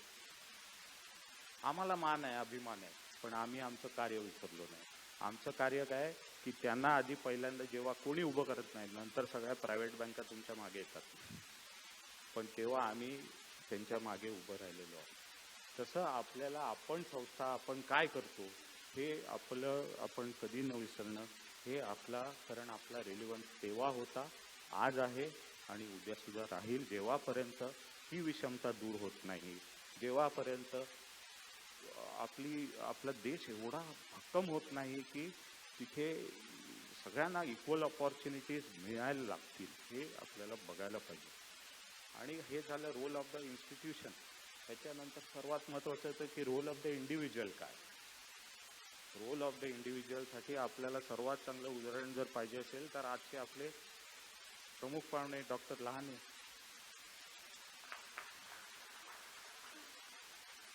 आपण काय केलं पाहिजे तर स्वतःला झोकून दिलं पाहिजे, त्याच्यात वाहून दिलं पाहिजे. ते डीन होतेच, पद्मश्री आहेत. 1,00,000 त्यांनी ज्या सर्जऱ्या केल्या बीडमध्ये, गावोगावी ग्रामीण ठिकाणी जाऊन. आता तुम्ही लक्षात घ्या, नॉर्मली आपल्या आज इथे पार्लेकर आहे, पार्ल्यातली कुठली बिल्डिंग बघितली तर त्याच्यामध्ये 2-3 डॉक्टर इंजिनियर हे सापडतातच सापडतात. पण किती जण आहेत की ते समाजसेवामध्ये स्वतःला झोकून देतात. हे आपण पार्ल्यातला आपण सुशिक्षित समाज आपण म्हणतो. एक लक्षात घ्या, बीड सारख्या ठिकाणी जिथे जिथे त्यांनी शिक्षण घेतलं काय परिस्थिती होती, पण तेव्हा सुद्धा त्यांनी जे आपण बोलायचे शब्द आहेत सामाजिक बांधिलकी वगैरे वगैरे हे सगळं न करता ते करून दाखवलं. हे कुठेतरी आपण लक्षात घेतलं पाहिजे. 1920च्या काळाकडे परत एकदा जातो चितळे साहेब. तेव्हा सुद्धा समाजातले सर्वात शिक्षण ज्यांनी घेतलेले लोक होते ते बॅरिस्टर व्हायचे, हे व्हायचे. गांधी घ्या, टिळक घ्या, सगळे घ्या आणि समाजसेवेत असते. आज आपल्याकडे सगळ्यांना स्टार्टअप उघडायचे आणि स्टार्टअप उघडून ते एफिशियन्सीच्या नावाखाली की नोकऱ्या कशा कमी होतील किंवा कमी पगाराच्या होतील ह्याच्याकडे आपला कल चाललेला आहे. आणि हे आपण सगळ्यांनी ह्याच्याबद्दल विचार करणं. अनएम्प्लॉयमेंट रेट सर्वात जास्त आज भारतात आहे तर आपल्या कम्पॅरेबल ह्याच्याकडे. तिथे आपल्या नवीन पिढीचं काय उद्दिष्ट पाहिजे की मी नोकऱ्या निर्माण करेन, पण कुठेतरी हे याचं प्रबोधन मला वाटतं टिळक मंदिरातून सुद्धा झालं पाहिजे की आपली काहीतरी सामाजिक बांधिलकी बोलण्यापुरती नाही करण्यासाठी आहे. किमान आठवड्यातून 1 तास तरी आपण सगळ्यांनी स्वतःला डेडिकेट केलं पाहिजे की मी काहीतरी सामाजिक कार्य करीन. हे तेव्हा जे व्हायचं ते आज होतंय का? बरं ठीक आहे, आपल्याला वेळ काढता येत नसेल तर 1 तास निदान फोन करून कुठून तरी पैसे गोळा करा आणि ते टिळक मंदिरात येऊन डोनेट करा. पुढलं काम ते करतील. आता कधी हे करायला गेलं, मी सुद्धा सांगतो की मला लोक सांगतात अरे तुझं तर ते उमेदीचं वय आहे, तू आज तुझा बिझनेस सोडून हे काय करतोस. म्हणजे तिथे आज सामाजिक कार्य करणाऱ्या लोकांना समजवलं जातं की बाबा तुम्ही ह्याच्यात कशाला पडलेला, तुम्हाला काय गरज आहे हे सगळं करायची. मी स्वतः चेअरमन आहे, माझे वडील होते किंवा आधी आमच्या घरात एक मी जेव्हा ग्रॅज्युएट झालो वडिलांनी सांगितलं मला आता काय माहीत नाही, ही चाव्या ही तुझी पॉवर ऑफ अटर्नी, हे तुझं चेकबुक, आजपासून धंदे सांभाळायला लाग. त्यांनी नंतर कधी ते बघितलं नाही. त्यांची बॅलन्स शीट 30 वर्ष मी साईन करत होतो, त्यांना ती माहीतच नाही. ती येऊन मला सांगायचं तुला माहिती आहे माझं पेन्शन वाढलं राज्यसभेचं 5,000 रुपये. पण अशी मंडळी होती, त्यांच्याकडून प्रेरणा घेऊन आपण सुद्धा काहीतरी त्याच्यात काम केलं पाहिजे. ही भावना आपण पुढल्या पिढीमध्ये निर्माण करावी, ह्याच्याबद्दल आपण सगळ्यांनी विचार केला पाहिजे.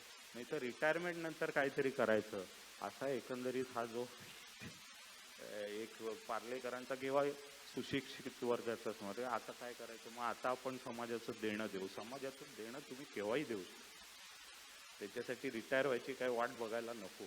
आणि हे आपण आपल्या घरी सुद्धा लोकांना एनकरेज केलं पाहिजे की हे तुम्ही मनावरती घ्या, कुठल्या तरी संस्थेत काम करा, नाहीतर हे काहीतरी योगदान तुमच्याकडून होऊ दे. राजकारण आणि समाजकारण ह्या 2 वेगळ्या गोष्टी. राजकारणातून जर समाजकारण झालं तर आनंदाची गोष्ट आहे, पण समाजकारणामध्ये राजकारण आणू दिलं नाही पाहिजे. ते कोणी केलं, का केलं, कशासाठी केलं, केव्हा केलं, आम्ही केलं, त्यांनी केलं, आत्ता केलं, तेव्हा केलं, हे सगळं बाजूला गेलं पाहिजे. केव्हाही करा, कोणीही करू द्या. मी मालवणी माणूस आहे, आमच्या मालवणीमध्ये एक म्हण आहे, कोणाच्या कुंभ्यान का होईना आरवान दे. तसं हे झालं पाहिजे, ह्याचा आग्रह आपण धरला पाहिजे. लक्षात घ्या, पुतळ्यांना कधी कोणी कलर लावत नाही. रंग हा राजकीय असतो. थोर लोकांना रंगाची गरज पडत नाही, त्यांचे पुतळे तसेच असतात. त्यामुळे समाजकारणाकडे आपल्या सगळ्याला आपल्या लोकांनी ही 100 वर्ष झाली, या पुढल्या 100 वर्षात शैक्षणिक प्रगती, सांस्कृतिक हे सगळं होत राहील. पण सामाजिक प्रगती होणं ह्याच्याकडे आजसुद्धा बघण्याची गरज आहे. मला नक्की वाटतं की आपण हे सगळं जे आपल्या थोर नेत्यांनी बघितलं स्वराज्याचं नव्हे सुराज्याचं स्वप्न जे आहे ते आपण साकार करू. एक सक्षम समाज, एक सुदृढ समाज, समृद्ध समाज आणि सुजाण समाज आपण निर्माण करायचा प्रयत्न करू. मला वाटतं लोकमान्य सेवा संघ नक्की या सगळ्या जे काही छोटे विषय मी मांडले त्याच्याबद्दल नक्कीच सक्षम आहे ह्याबद्दल विचार करायला. डॉक्टर लहाने साहेब, आज तुमच्या इथे सत्कार होणार आहे. एकतर ते सांगणार आहेत, ते सांगतील आणि त्यांनी मला सांगितलं आहे तुमचा सत्कार करायचा. नंतर मला परत माहीत मिळणार नाही, म्हणून मी आत्ताच सांगतो की तुमचा सत्कार करायचा म्हणजे मला वाटतं हे मलाच भाग्य मिळालं आहे आज इथे, आणि हे सुद्धा 100व्या वर्षाच्या कार्यक्रमात. आणि खरंच तुमचं कौतुक करावं तेवढं कराय. तुमच्याकडून सगळ्यांनी इथे आज जिथे जमलेले आहात त्यांनी प्रेरणा घेऊन जावी. बरं, सारस्वत बँकेतून आलेलो आहे, त्यामुळे बँकेतून आलेलो आहे असं म्हणत नाही, सारस्वत बँकेतून आलेलो आहे असं म्हणतो. त्यामुळे काहीतरी देणगी देऊन जायला पाहिजे. चांगलं काम तुम्ही करत आहात. तुमच्या 100व्या वर्षात जे काय कार्यक्रम होतील त्याच्यासाठी आम्ही तुम्हाला 10 लाख रुपये स्पॉन्सरशिप देतो.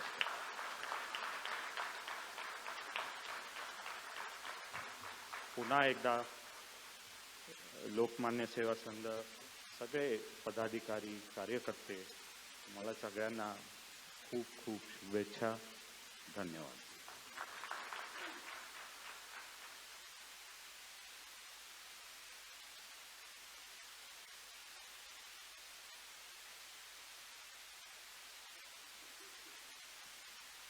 धन्यवाद गौतमजी. समाजसेवेचं बीज हे पुढच्या पिढीतही रोवलं गेलं पाहिजे हे मला वाटतं आपल्यासारख्या सगळ्या कार्यकर्त्यांच्या मनात त्यांनी खूप छान रुजवलंय. शताब्दी वर्षाच्या या शुभारंभ सोहळ्यासाठी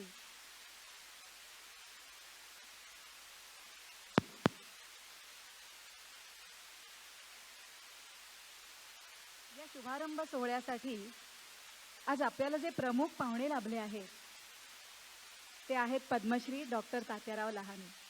आपण सर्वांनी टाळ्यांच्या गजरात त्यांचं स्वागत करूया. खरं म्हणजे त्यांची ओळख करून द्यायची गरज नाहीये, पण एक शिष्टाचार म्हणून मी त्यांचा थोडक्यात परिचय करून देते. 2 लाखांपेक्षा जास्त नेत्र शस्त्रक्रिया आणि 10 लाखांपेक्षा जास्त लोकांची नेत्र चिकित्सा करून त्यांच्या आयुष्यात डॉक्टरांनी प्रकाशाचं पर्व आणलंय. रुग्णसेवा हीच ईश्वर सेवा असं मानून आयुष्यभर डॉक्टरनी खेड्यापाड्यात गावोगावी जाऊन लोकांची सेवा आणि उपचार केले.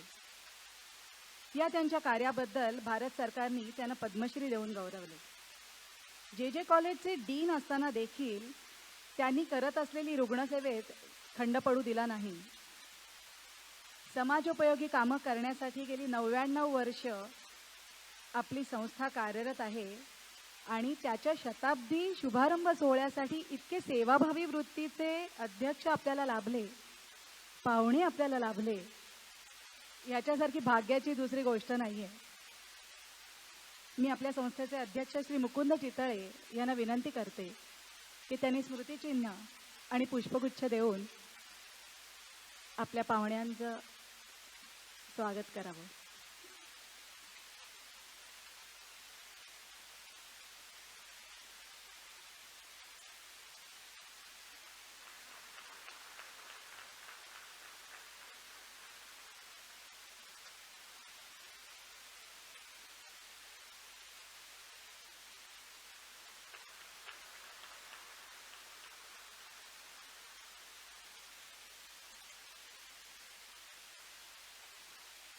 डॉक्टरांसारखं ऋषितुल्य व्यक्तिमत्व आपल्या संस्थेत आलंय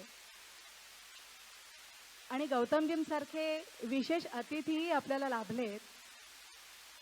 तर त्या निमित्ताने डॉक्टरांच्या अविरत समाजसेवेचा एक कौतुक म्हणून आमची संस्था डॉक्टरांचा सत्कार करू इच्छिते. तेव्हा मी गौतमजींना विनंती करीन की शाल आणि श्रीफळ देऊन डॉक्टरांचा सन्मान करावा.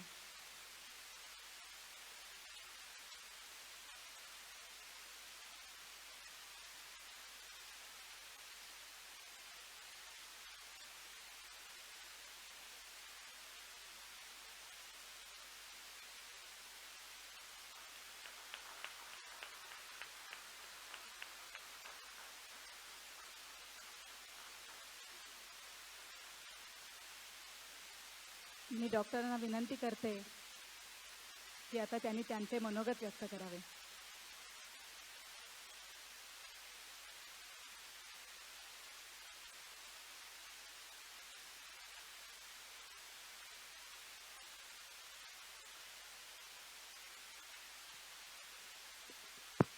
नमस्कार. मी प्रथमतः थोडा उशिरा आल्याबद्दल दिलगिरी व्यक्त करतो. मुंबईचे रस्ते आणि ट्रॅफिक यामुळे तो उशीर झाला. आदरणीय कुत्रे साहेब जे या लोकमान्य सेवा संघाचे अध्यक्ष आहेत आणि आजच्या कार्यक्रमाचे अध्यक्ष आहेत, त्याचबरोबर आमचे गौतम ठाकूर साहेब, त्यांना आमच्या याच्यासाठी म्हणलं की मी त्यांच्या वडिलांचा मित्र आहे आणि मी जेव्हा मेळघाट येथे शिबिर केलं लॉंग 2004 किंवा सारस्वत बँकेने ते स्पॉन्सर केलं होतं आणि त्या मेळघाटमधील सर्व आदिवासींचे जवळपास 800 ऑपरेशन आम्ही तेव्हा केले होते. आणि सारस्वत बँक तुम्ही पाहिलंच असेल की ते सर्वांनाच मदत करत असते. आज तुम्हालाही मदत केली त्याबद्दल मी त्यांचं आभार मानतो. त्यानंतर उदय तांदळकर साहेब, खाली बसलेले सगळे माझे ज्येष्ठ आणि बंधू आणि भगिनी, मला अतिशय आनंद झाला की 11 मार्च 1923 साली सुरू झालेल्या ह्या संस्थेला आता 99 वर्ष पूर्ण होऊन 100व्या वर्षात पदार्पण करत आहे आणि त्याची सुरुवात आज आपण करत आहोत. आणि त्याचं मला आज प्रमुख पाहुणे म्हणून बोलावलं. तसं मी प्रॉक्सी प्रमुख पाहुणा आहे, कारण प्रमुख पाहुणे बंग होते, ते आले नाहीत, तर मग त्यांना आपलं नावच लहाने लगेच सापडून गेले. त्यामुळं मी मला येतो, कारण ज्यांनी मला फोन केला त्या भारती कोंडिवलकर ह्या माझ्या गुरु आहेत आणि मग आता भारतीने सांगितल्यानंतर मग मला नाही म्हणणं शक्य नव्हतं. तसं मी बरंच प्रॉक्सी करतो आणि कारण कोणीच नाही भेटलं की मग मुंबईत मी मोकळाच आहे आणि ते मला मागे एक पद्मश्री लागल्यामुळे कुणी बोलवून घेतं मला, मी जातो त्यांच्याकडे. पार्ल्यामध्ये यायचं म्हणजे जरा भीती वाटते. त्याचं कारण असं आहे, पार्ल्यांची सगळ्यांची भाषा, माझी लातूरची भाषा, त्यामुळे जरा भीती वाटते. कारण माझी काही अशी मराठी फार वगैरे चांगली नाही आहे, कारण ज्या खेड्यातनं शिकलो तिचा जो काही नैसर्गिक टोन आहे, नैसर्गिक भाषा आहे, ती मी बदललेली नाही आहे. त्याचं कारण आहे, माझ्याकडे येणारे जे रुग्ण आहेत ते आता येतात सगळे बाकीचे, अगोदर सगळे गरीब यायचे आणि त्यांच्यातला माझ्यातला कनेक्ट राहावा म्हणून मी लातूरकर आणि लातूरकरांची भाषा बोलतो. पण लोकमान्य सेवा संघाची संपूर्ण माहिती मला फार नव्हती. मी आज जेव्हा वाचलं, जसं गौतम सांगत होते की आपण सगळ्यांनी थोडंफार सामाजिक कार्य केलं पाहिजे. सामाजिक कार्य करणं तसं कठीण असतं, इच्छाशक्तीचं काम आहे ते, आणि ही इच्छाशक्ती जागृत करून ते काम करणं, तेही सातत्याने करणं, तुम्ही 100 वर्ष करताय, हे फार कठीण असतं. कारण मी सामाजिक काम सुरू केलं ते म्हणजे मला इन्स्पिरेशन होतं बाबांचं. बाबांनी मला विकासनी बोलवलं होतं, त्यावेळेस तिथल्या कुष्ठरोग्यांच्या शस्त्रक्रिया करण्यासाठी मी गेलो होतो आणि 71 लोकांचे एका डोळ्याचं ऑपरेशन झाल्यानंतर त्यांनी कमी दिसत होतं ना, दिसत नव्हतं, दुसरे डोळे राहिले होते. तर तेव्हा रिसर्च सांगत होता 35% अंध होत असतात. म्हणजे मी ऑपरेशन केले की 25 लोकांचे डोळे जाणार होते. तिथे मी राहून बाबांचं काम पाहिलं आणि तेव्हा मला असं वाटलं की आपण काहीतरी सामाजिक काम केलं पाहिजे. कारण तो माझा दुसरा जन्म होता, माझी किडनी बदलल्यामुळे मला असं वाटलं काही केलं पाहिजे.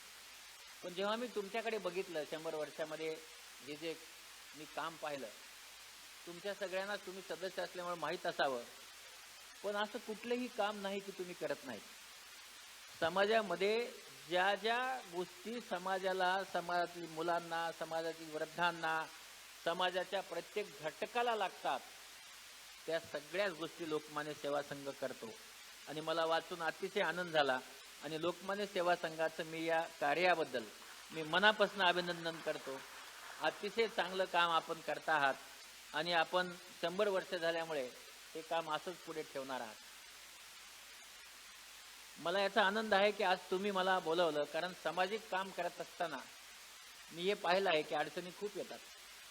आणि या अडचणीमध्ये जसं की आम्ही आनंदवनला शिबिर करतो, खूप अडचणी आल्या, पण ते शिबिर वाढत वाढत आज आम्ही 15,000 पेशंट तपासतो, 2,000 मोफत ऑपरेशन करतो. बाबांनी त्या मेळ्यालाच नाव देऊन टाकलं लहानूबाबाची जत्रा. ती करताना शक्य आहे, त्याला वेळ लागतो. आम्ही मेळघाटमध्ये शस्त्रक्रिया केल्या, आम्ही नंदुरबारमध्ये करतो. गेली 18 वर्षे आमच्या तारखा ठरलेल्या आहेत. त्या दिवशी आम्ही जाऊन गेल्या 2 वर्षात मात्र आम्ही शिबिर केलं नाही.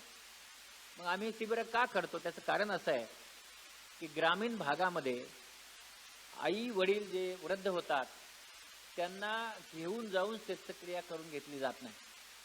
आता थोडंफार घेतात, पण त्या काळामध्ये जर त्यांना दृष्टी नसेल तर मग त्यांना फार घरामध्ये मान मरातब मिळत नाही, जेवायला मिळत नाही.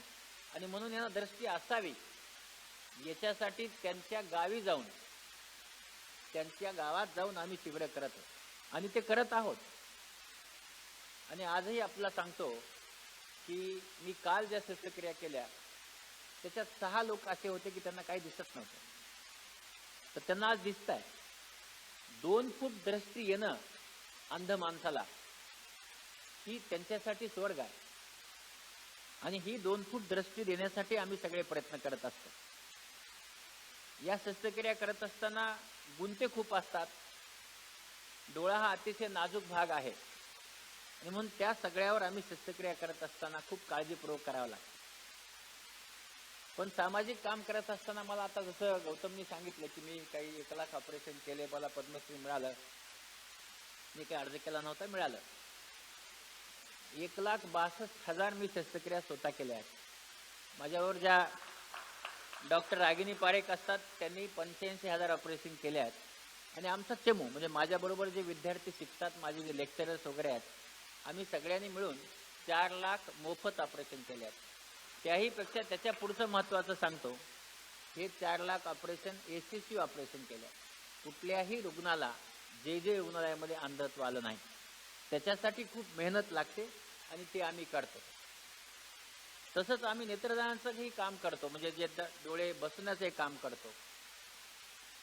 मग हे काम कसं करावं लागतं? कुठलाही संडे मी सुट्टी घेत नाही, कारण जी सुट्टी असते सेकंड सॅटर्डे आणि संडे या दिवशी शिबिराला जातो आणि प्रत्येक संडे बाहेर जातो. मग घरचे काय करतात? घरचे 2 डॉक्टर आहेत, 1 वकील आहे आणि बायको एका आमदाराची मुलगी आहे.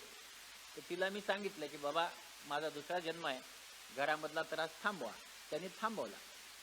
मला आता घरात कधी आला म्हणून विचारत नाही माझी बायको.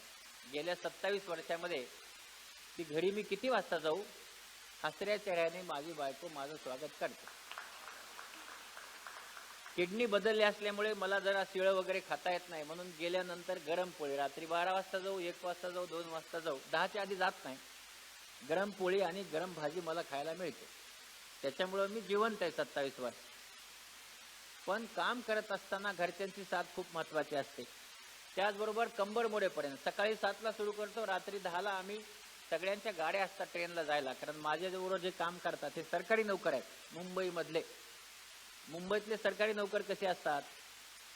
माझी 1ची ट्रेन आहे, मी 6ची ड्युटी आणि माझी 1ची ट्रेन आहे, मी आता निघणार. पण जे रुग्णालयामध्ये 67 लोक माझ्याबरोबर गेली 27 वर्षे 12 तासाच्या वर काम करतात. एक्स्ट्रा कामाचे पैसे मिळत नाहीत. आणि त्यामुळे लोकांना आमची ओपडी जेव्हा मी जॉईन झालो तेव्हा 30 होती, आता माझी ओपडी 500 आहे. सकाळी आमची ओपडी आपण 6ला आलात तर एक लाईन लागलेली असते कमीत कमी अर्धा किलोमीटर लोकांची, आणि त्या सर्वांनाच आम्ही 5 वाजेपर्यंत तपासून दुसऱ्या दिवशी 100 ते 150 ऑपरेशन आम्ही करतो.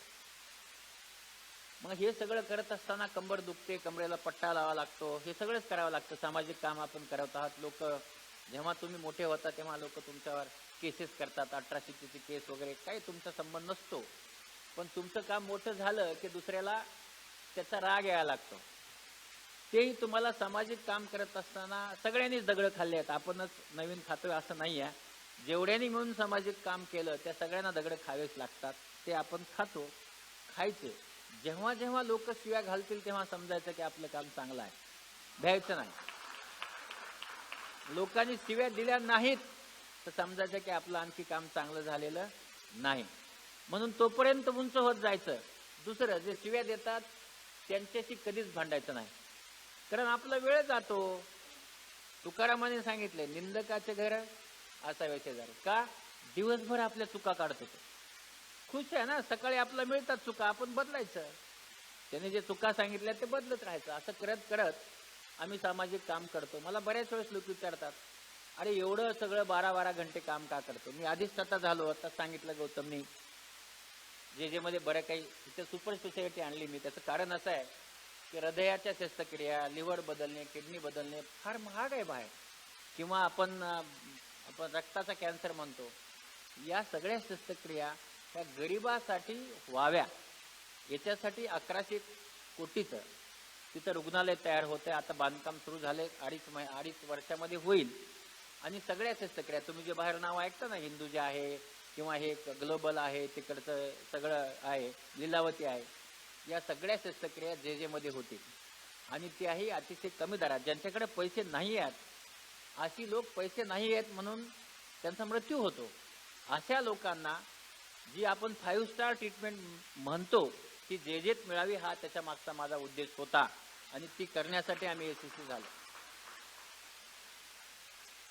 त्यानंतर संचालक झाल्यानंतर देखील मला जेवढी कामं करता आली, नंदुरबार सारख्या ठिकाणी कॉलेज काढणं, आता त्याच्यानंतर आपण पाहिलं असेल की अलिबाग आहे किंवा सातारा आहे किंवा सिंधुदुर्ग, या कॉलेजची मीच रवली, मीच लिहिले सगळे प्रस्ताव, आज ते मंजूर झाले आहेत.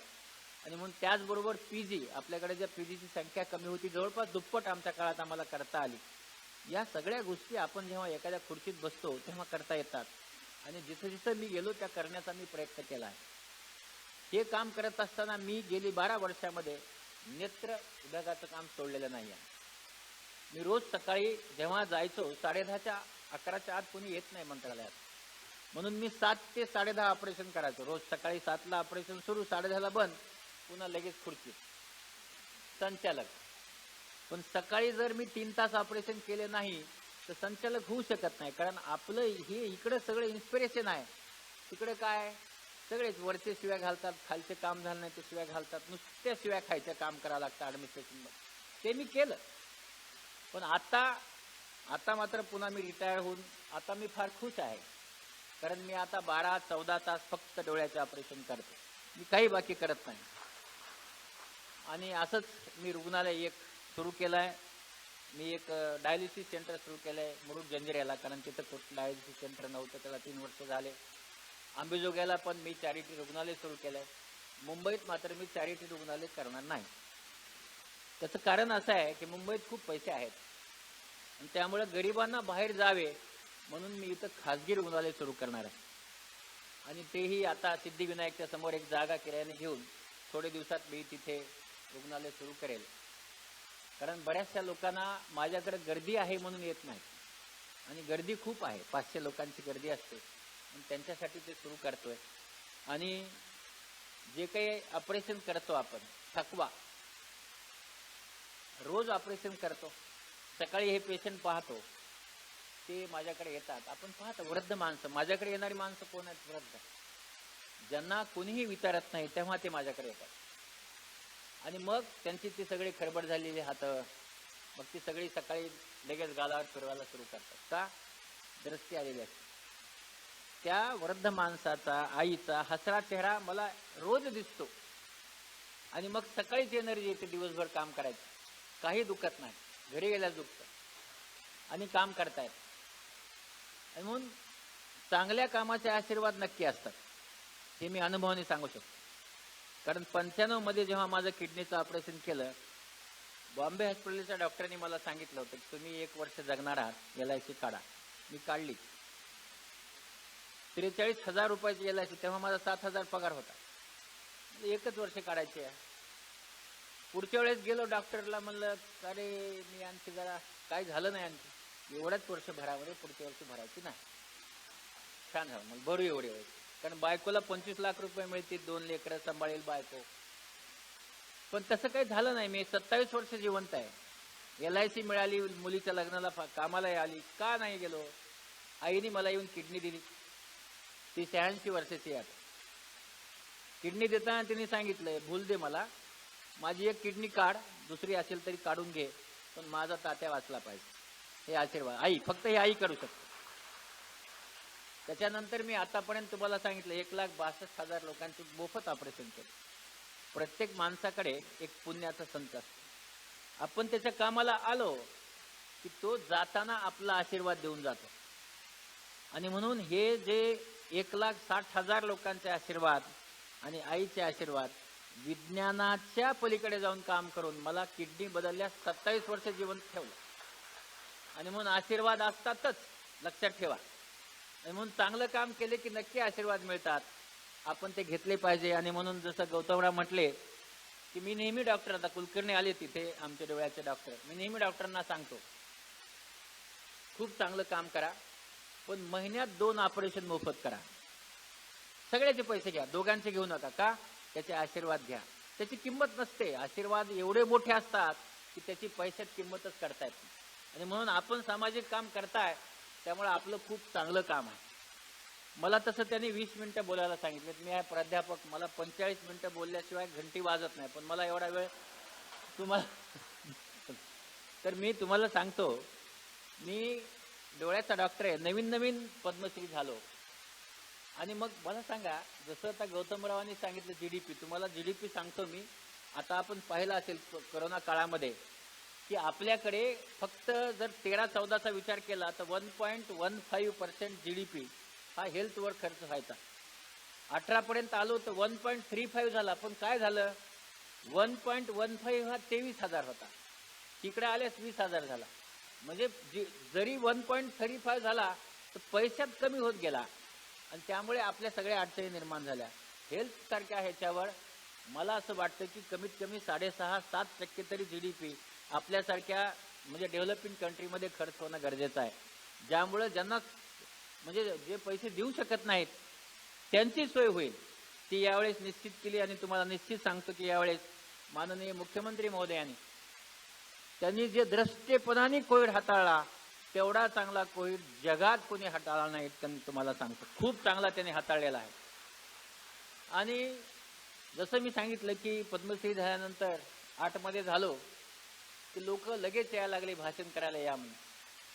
माझा विषय कुठलेही असायचे, मी त्यांना सांगितलं नाही हो, मी डोळ्याचा डॉक्टर आहे, हे सगळे विषय मी बोलू शकत नाही.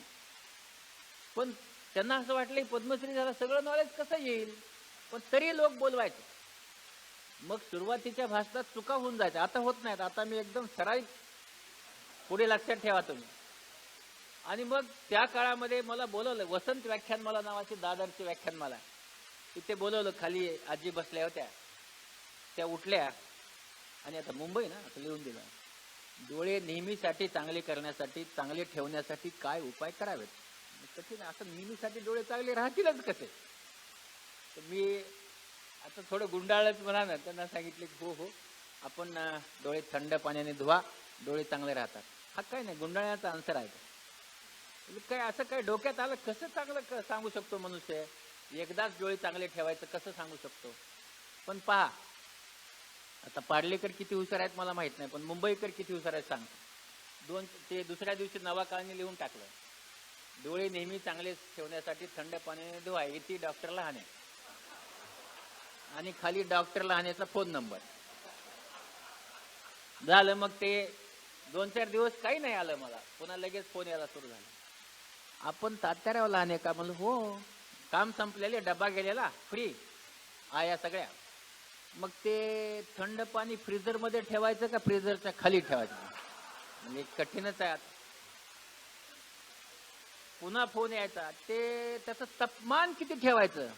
म्हणलं चला गडबडच झाली आपली. उत्तरं तर देत होतो, कारण पहिल्यांदाच लोकांचे फोन यायला सुरू झाले, त्याच्या आधी काही फोन येत नव्हते. मग तिथं दादरला एक स्वप्न बघा आणि स्वप्न जगा नावाची दुसरी संस्था, त्याचं ते हे होतं. त्यांनी आले, म्हणले कुठं आहे तुमचं एरिया? दादर. अरे मी येतो म्हणलं दादरला. मी गेलो, कारण ते जुनं भाषण सुधारायचं होतं मला.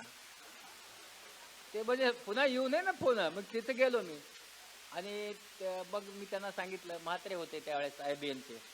मी त्यांना म्हणालो, बाबा माझं एक भाषण चुकलंय म्हणलं, ते महिन्यापूर्वी तिकडे केलं होतं, वसंत व्याख्यान मिळालेत, तर ते भाषण थोडं सुधारा.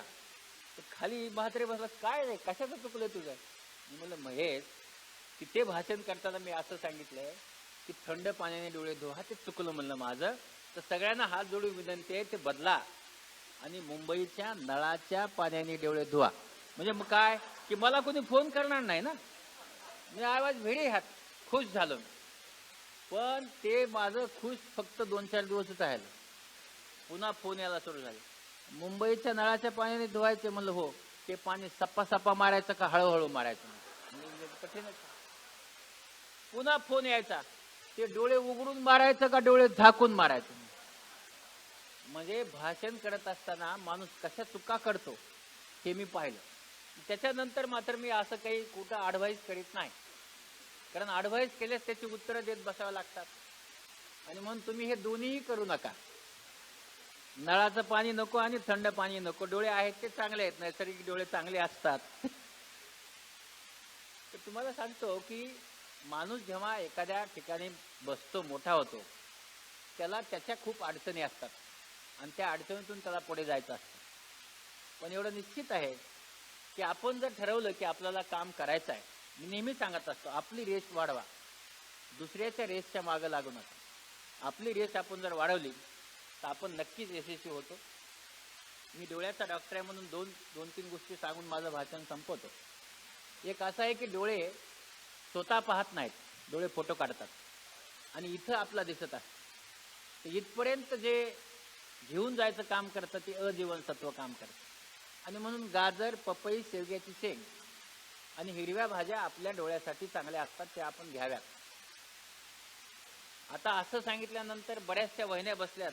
गाजर सांगितलंय मी, ते गाजराचाच रस, गाजराचा शिरा, गाजराचाच उपमा, गाजराचीच भाजी खाऊ घालणार लेकराला. पुढच्या वर्षी चितळे साहेब म्हणणार, अरे लहाने भाषण चुकलं का, लेकरू गाजरासारखं फुगणार. आपल्याकडे अतिशयोक्ती करायची, सगळं आपण काही असं करतो. म्हणून गाजर छोटं आठवड्यातनं एकदा, पपईची एकच फोड आठवड्यातनं एकदा, शेवग्याची एकच वेळा भाजी आठवड्यातनं एकदा.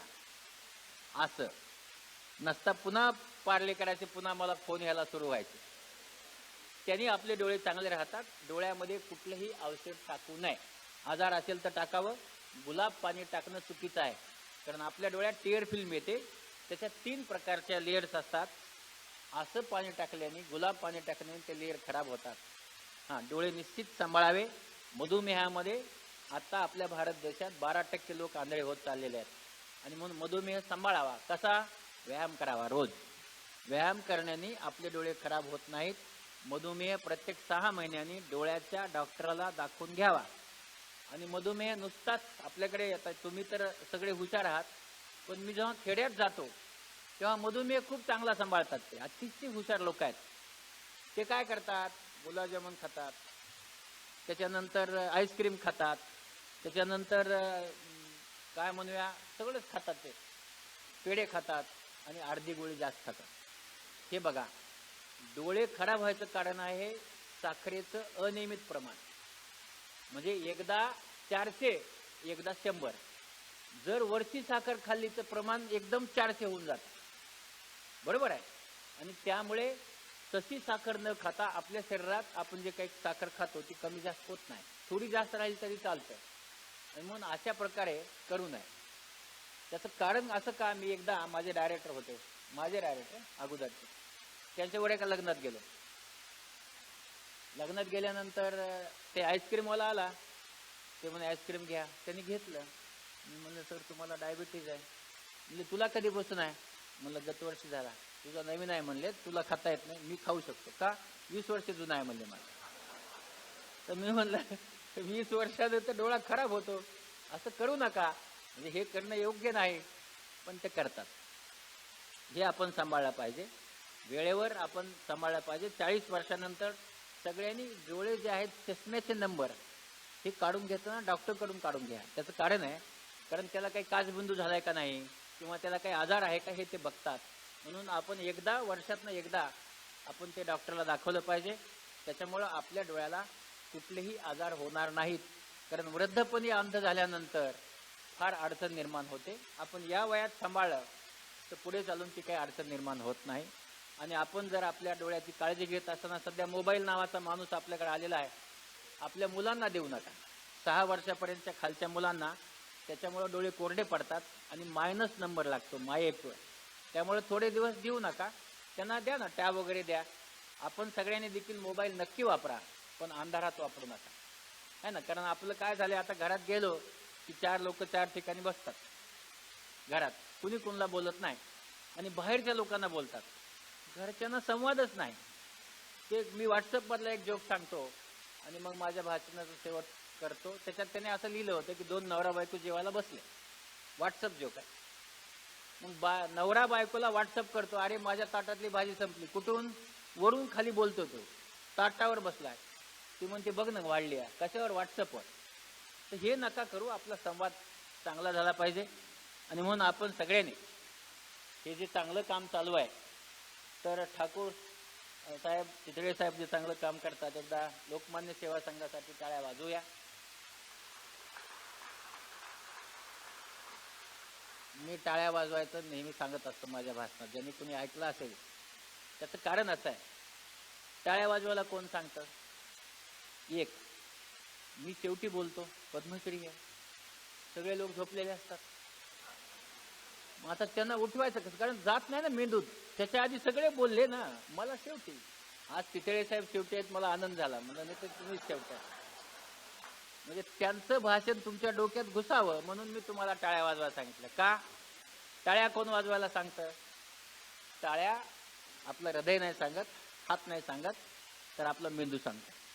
आपण कशा टाळ्या वाजवतो? मी आता तुमचं उंच आहे ना, त्याच्यामुळे बघत होतो. हे बघा, हे बोटं बघताय, कधी उगच वाजवायला सांगायला. खाली दुसरे जाऊ, काही जण असे. हे बघा, बोटाची दिशा असते ना. टाळ्या कशा ऍक्सिडेंटली वाजवतो? टाळ्या ह्या प्लॅनिंगनी वाजवल्या जात नाहीत. ऍक्सिडेंटली टाळ्या वाजवा, ऍक्सिडेंट.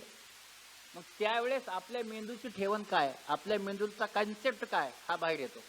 जे बोटं खाली करून वाजवतात ना, त्यांना जन्मभर मोठं व्हायचंच नसतं. जाऊ दे डोक्याला ताप नाही, तिथंच खालीच राहतात. जे पुढे असं बोट करतात ना, असं, ते काय माझ्या बायकोचं चुकलं, पोराचं चुकलं, दुसऱ्यावरच फक्त घरात ढकलायचं, हे ह्याचं चुकलं. हे बघा ना, आपलं म्हणजे माझ्याकडे बोट नाहीच. जे असे बोट करून टाळ्या वाजवतात त्यांना प्रगती करायची. ते जन्मभर प्रगतीचा विचार करतात, दुसरा काहीच विचार करत नाहीत. आणि म्हणून आता लोकमान्य सेवा संघासाठी एकदा सगळ्यांनी हात वर करून टाळ्या वाजवायच्या. हात वर वर, जोरात जोरात जोरात वाजल्या पाहिजे. शाबास. त्याचबरोबर आता आपला 10 लाख मिळाले ना, तर गौतमरावासाठी एकदा अशाच पुन्हा टाळ्या वाजवायच्या. शाबास. वाव, आनंद झाला. तर तुम्हाला मी हात वर करून टाळ्या का वाजवायला सांगितलं सांगतो.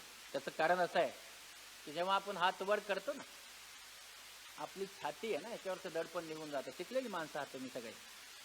आणि हवा आपल्या शरीरात दुप्पट वेगाने प्रवास करते. किती?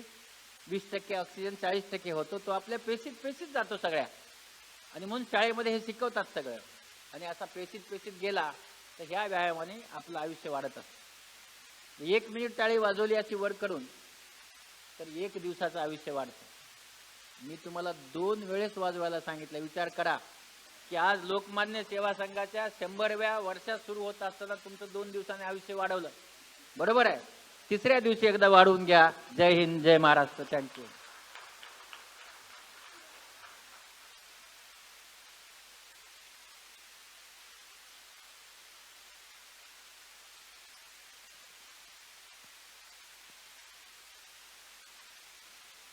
डॉक्टरांनी पार्ल्यातल्या मराठी भाषेचा उल्लेख केला मला वाटतं ती मराठी भाषा ही आपल्या कानानं गोड लागते. डॉक्टरांची भाषा थेट हृदयाला हात घालून गेले. आता मी संस्थेचे अध्यक्ष श्री मुकुंद चितळे यांना त्यांचे विचार प्रगट करावे अशी विनंती करते. त्यापूर्वी त्यांचा थोडक्यात परिचय करून देते. श्री मुकुंद चितळे पेशाने चार्टर्ड अकाउंटंट असून पार्ल्यात त्यांची Mukund M Chitale and company ही प्रसिद्ध CA फर्म आहे. Institute of chartered accountants of India ते माजी अध्यक्ष आहेत. तसेच अनेक कंपन्यांच्या संचालक मंडळावरही ते कार्यरत आहेत. विविध सामाजिक संस्थांशीही ते निगडित आहेत आणि गेले 1 दशक ते आपल्या संस्थेचे अध्यक्ष आहेत. तेव्हा मी सरांना विनंती करते की त्यांनी त्यांचे विचार प्रगट करावे.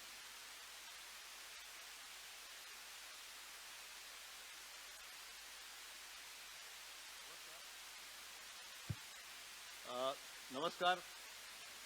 आत्ताच आपण जे 2 व्यक्त्यांचे विचार ऐकलेत आणि शेवटी आपलंच आयुष्य 3 दिवसांनी वाढवण्याकरता ज्या टाळ्या वाजवल्या, त्याच्यात एक गोष्ट नक्की लक्षात येते की लोकमान्य सेवा संघ जेव्हा 99 वर्ष पूर्ण करून 100व्या वर्षात पदार्पण करत आहे, तेव्हा आज ज्या व्यक्तीला आपण प्रमुख पाहुणे म्हणून बोलावले आणि ज्यांना विशेष अतिथी म्हणून बोलावले, त्या मी का बोलावले हे आपल्या सगळ्यांच्या लक्षात आलं असेल.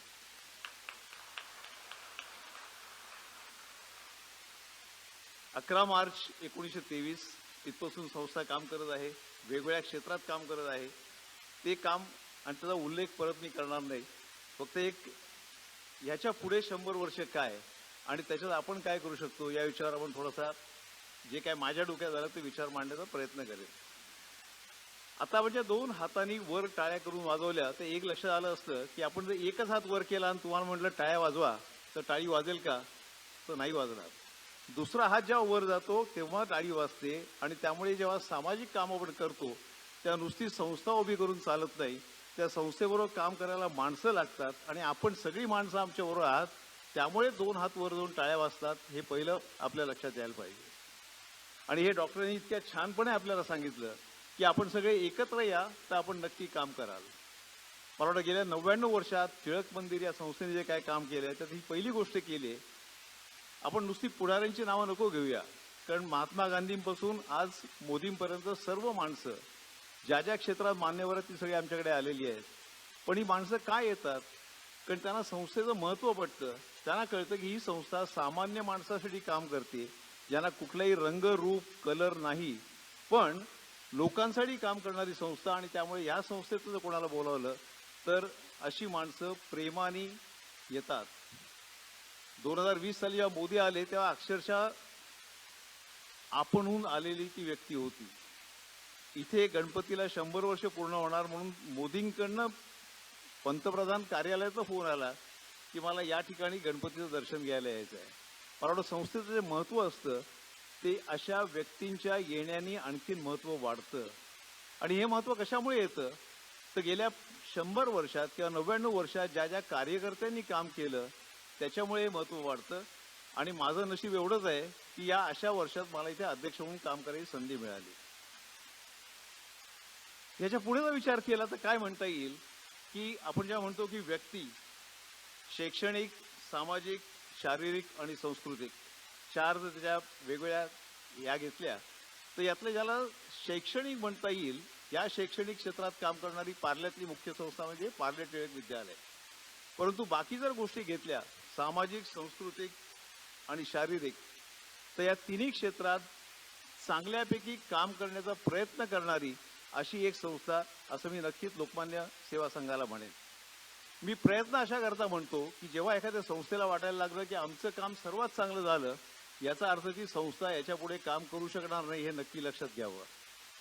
संस्थेला कायम वाटत राहिलं पाहिजे की आम्ही आणखीन चांगलं करू शकतो, आमच्या कामाची उंची आणखीन वाढू शकते आणि त्यासाठी आम्हाला आपली मदत पाहिजे. हे जेव्हा संस्थेच्या मनात येईल तेव्हा संस्थेचं काम आणखीन वाढू शकतं. हाच विचार जर आपण व्यक्तीच्या बाबतीत धरला तर आपण जेव्हा सामाजिक संस्था म्हणतो आणि आपण जर सगळा समाज म्हणून विचार केला तर मला व्यक्ती, कुटुंब आणि संस्था या 3 गोष्टीच्या बाबतीत विचार केला तर जेव्हा जेव्हा एका व्यक्तीला वाटायला लागतं की माझी आता सर्वोच्च उंची आली, याचा अर्थ तिथे विचार खुंटला. ज्या कुटुंबाला वाटायला लागलं की आता आमचं सर्व प्राप्त झालं, ते विचार खुंटला. तसंच संस्थेला जेव्हा वाटायला लागतं की आम्ही 99 वर्ष काम केलं, याचा अर्थ आमचं फार चांगलं काम झालं.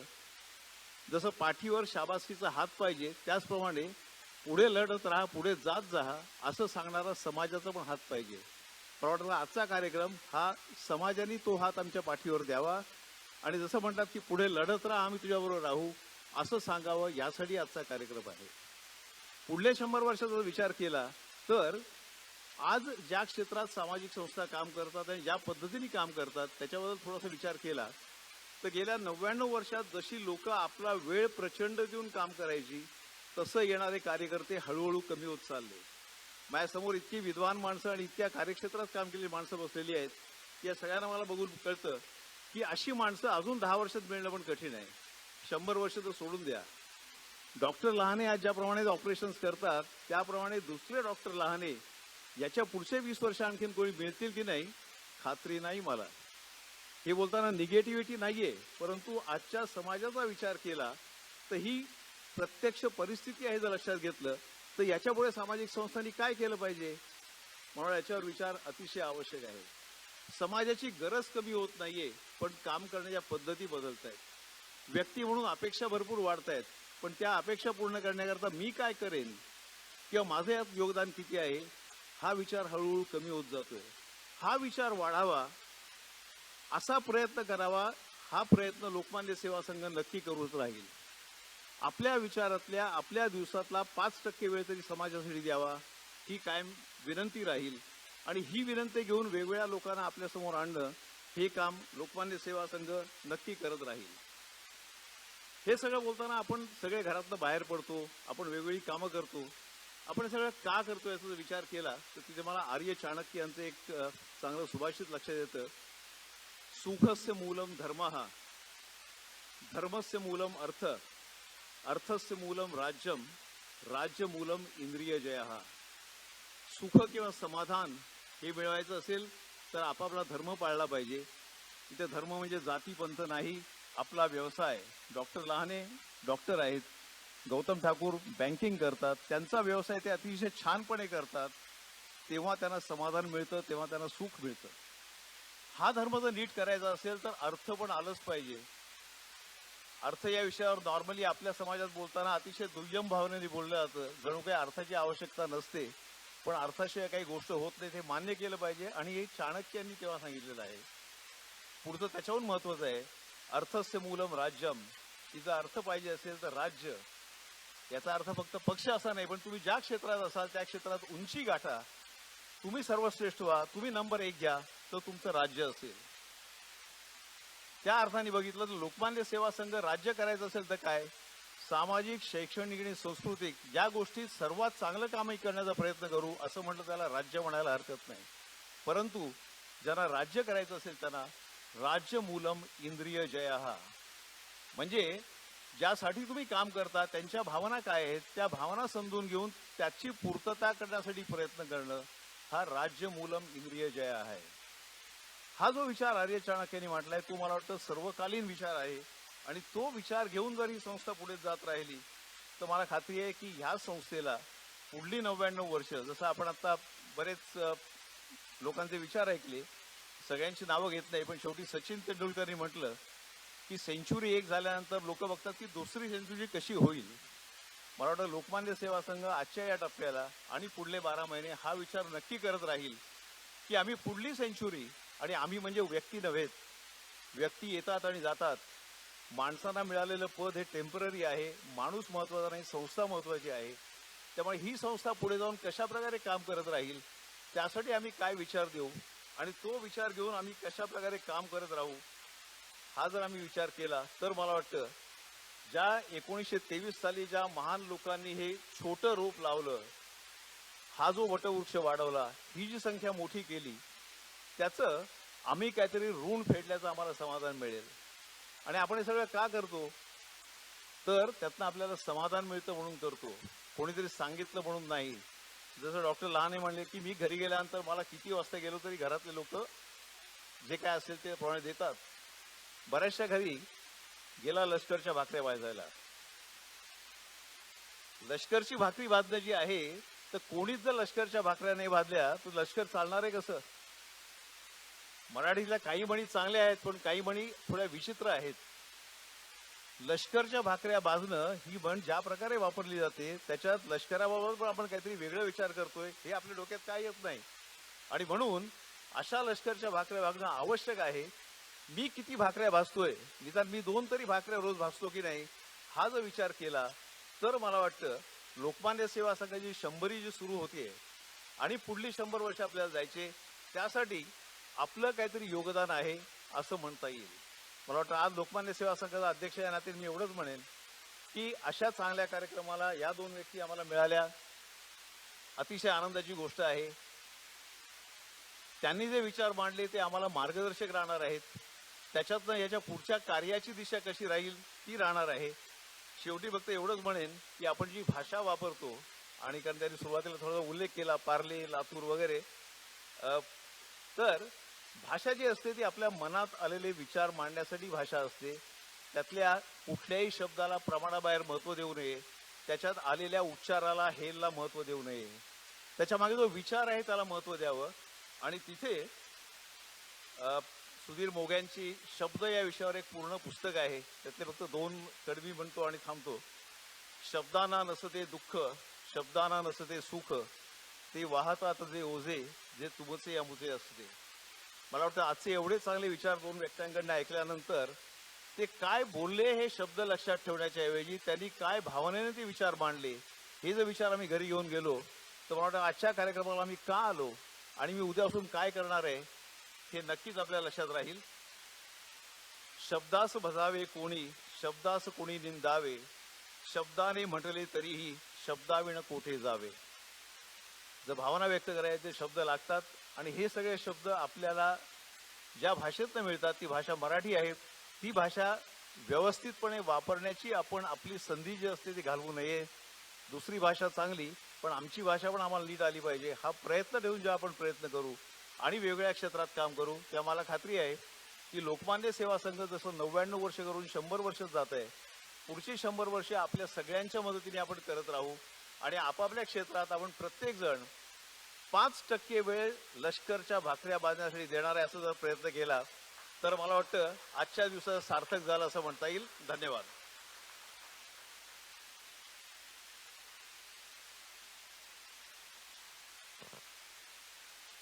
कोणत्याही सामाजिक संस्थेचा पाया हा निव्वळ दगडविटांचा नसून समाजासाठी मनापासून काही करू इच्छिणाऱ्या कार्यकर्त्यांचे श्रम आणि प्रयत्नांचा असतो. लोकमान्य सेवा संघ ही संस्था गेली 99 वर्ष अशाच भक्कम पायावर उभी आहे. याविषयी आपण एका कार्यकर्त्याच्या भूमिकेतून ऐकूया आणि त्यासाठी मी आपले कार्याध्यक्ष श्री उदय तारदाळकर यांना निमंत्रित करते. त्यापूर्वी त्यांचा थोडक्यात परिचय मी करून देते. श्री उदय तारदाळकर हे नामांकित अर्थतज्ञ आहेत. आपण त्यांना अनेक वेळा दूरदर्शनवर अर्थतज्ञ म्हणून बघितलं असेलच. स्टॉक एक्सचेंज तसेच कमोडिटी एक्सचेंजच्या विविध तक्रार निवारण समितींवर ते कार्यरत आहेत. उदय सर कार्यकर्त्यांच्या वतीने त्यांचे विचार मांडावेत अशी मी तुम्हाला विनंती करते.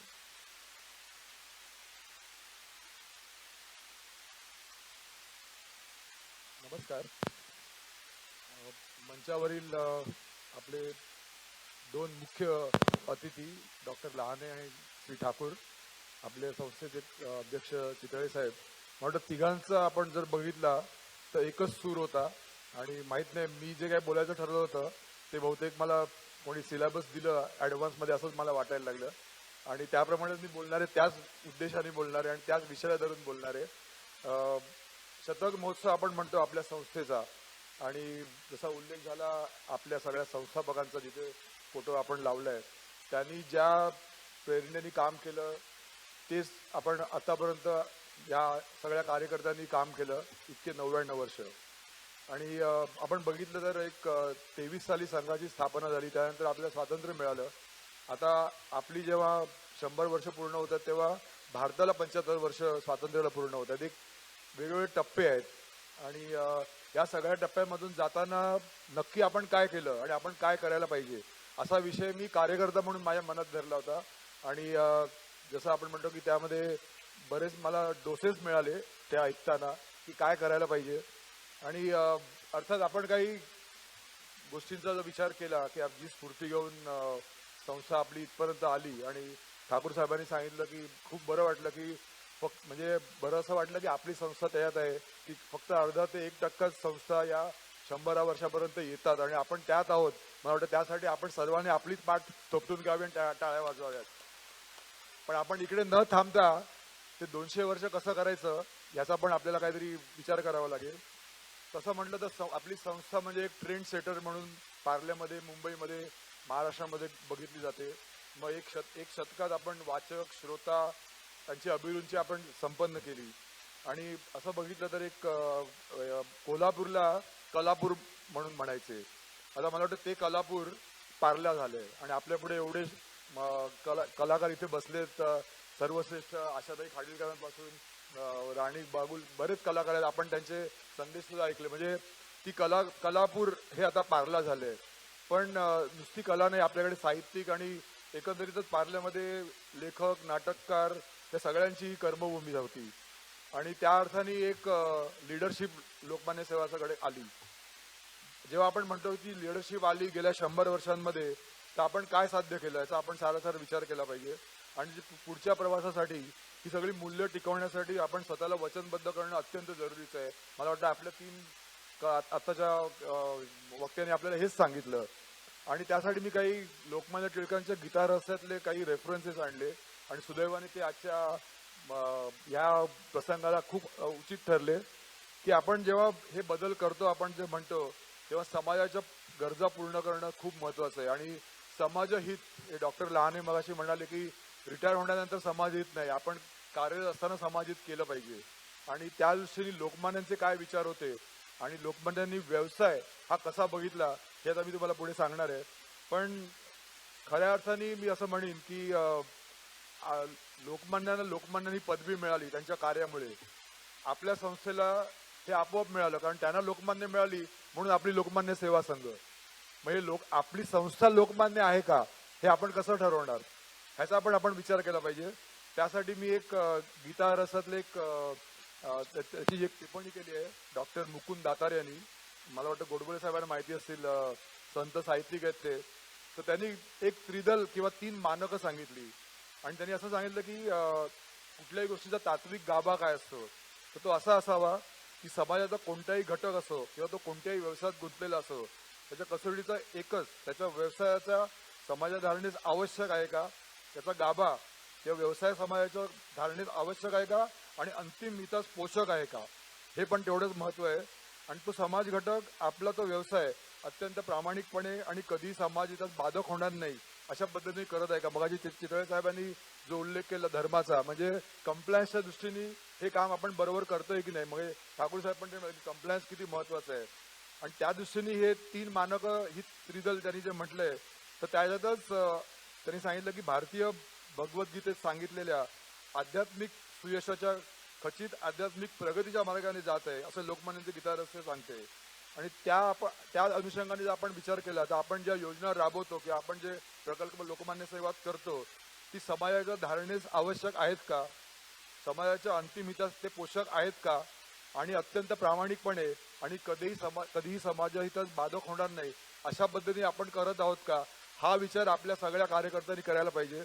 आणि तो जर आपण विचार केला तर आपण जो आपल्याला आदर्श घालून दिला आपल्या संस्थापकांनी त्या प्रगतीच्या मार्गाने आपण जाऊ. आणि त्यात एक सांगतो की लोकमान्य असं सुचवतात की खरे तर अध्यात्म आणि समाजहित या दोहोंच्या मध्ये विरोध आणि विसंगती नाहीच. म्हणजे हे स्पष्ट आहे की समाजहिताविषयी बेफिकिरी हा अध्यात्माचा पायाच होऊ शकत नाही आणि तो परमात्माचा मार्ग नव्हे. हेच लोकमान्यांच्या गीताचं खरं सार आहे.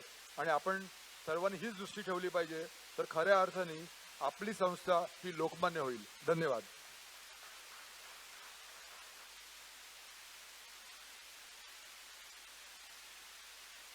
धन्यवाद उदय सर. आता मी लोकमान्य सेवा संघाच्या कार्यवाह डॉक्टर रश्मी फडणवीस यांना आभार प्रदर्शनासाठी निमंत्रित करते.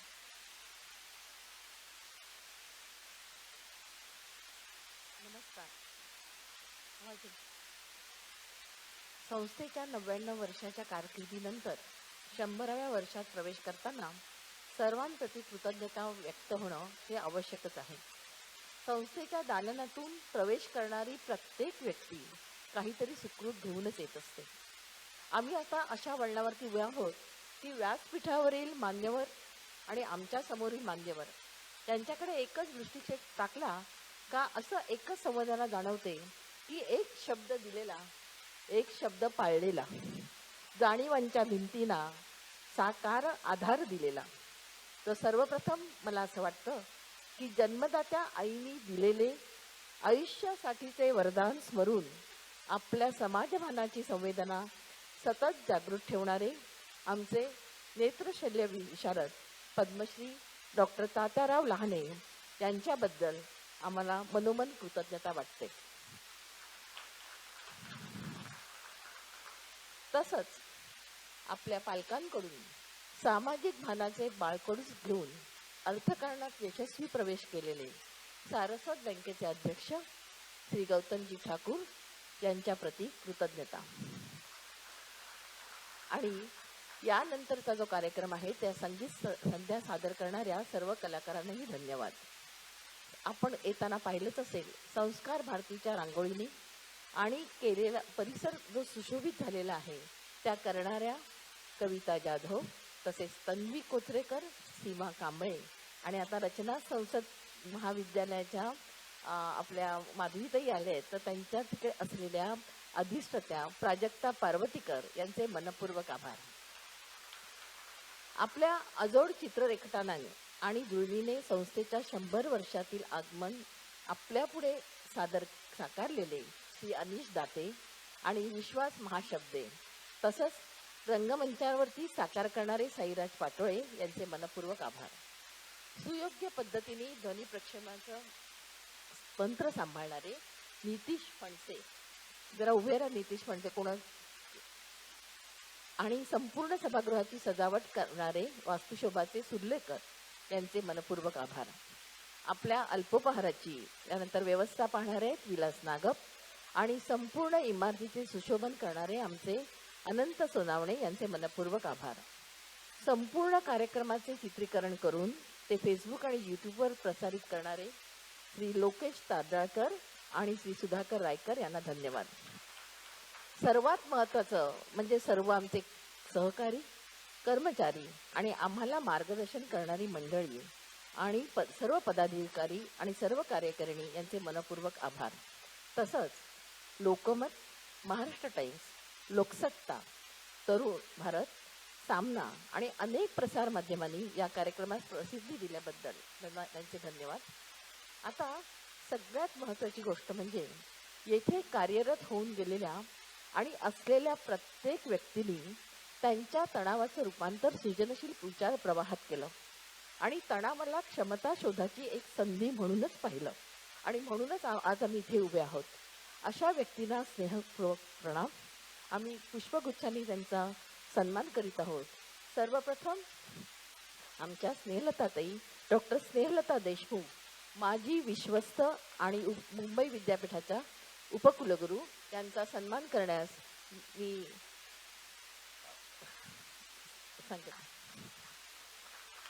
स्नेहलताताई, आपण आपल्या उपस्थितीने आमच्या कार्यक्रमाला शोभा आणली. यानंतर आमचे यशवंत जोशी, ज्यांनी आम्हाला वेळोवेळी आर्थिक मदत केलेली आहे आणि व्यवस्थित मार्गदर्शन केलेले आहे, त्यांचा सन्मान करीत आहोत.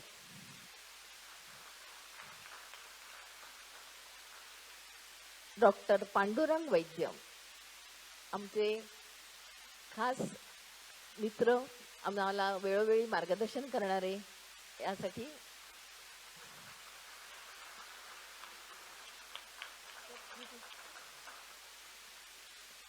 यानंतर या संस्थेच्या विटेवरती ज्यांनी पहिली वीट रोवली त्या फणसळकर फॅमिलीतले दामोदर फणसळकर आत्ताच गेले. त्यानंतर श्री प्रकाश रानडे, आमचे कार्यकारिणी सदस्य ठोसर साहेब, त्यांचं मिसेस फणसळकर आहेत ना, कुठे आहेत? येत आहेत? ओके. आणि सगळ्यात महत्त्वाच्या म्हणजे आमच्या मंगलाताई गोखले.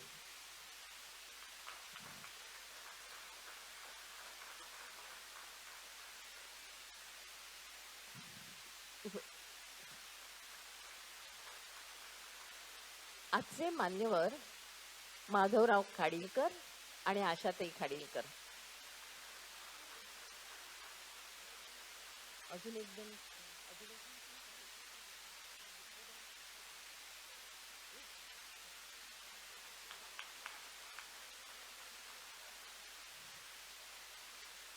तसेच आपणाला सर्वांना परिचित असलेले मिलिंद गुणाजी आणि राणीताई.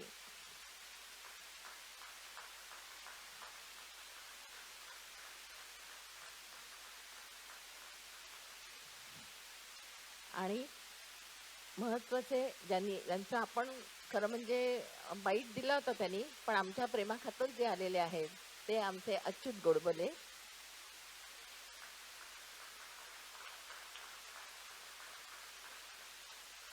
आणि रचना संसदेच्या सर्व माधवीताई पेठे. हे सर्व म्हणजे मी आता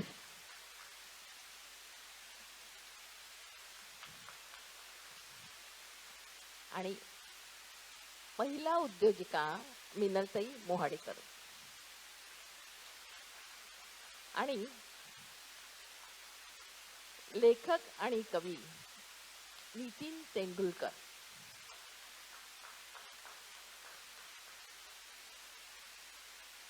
मगाशी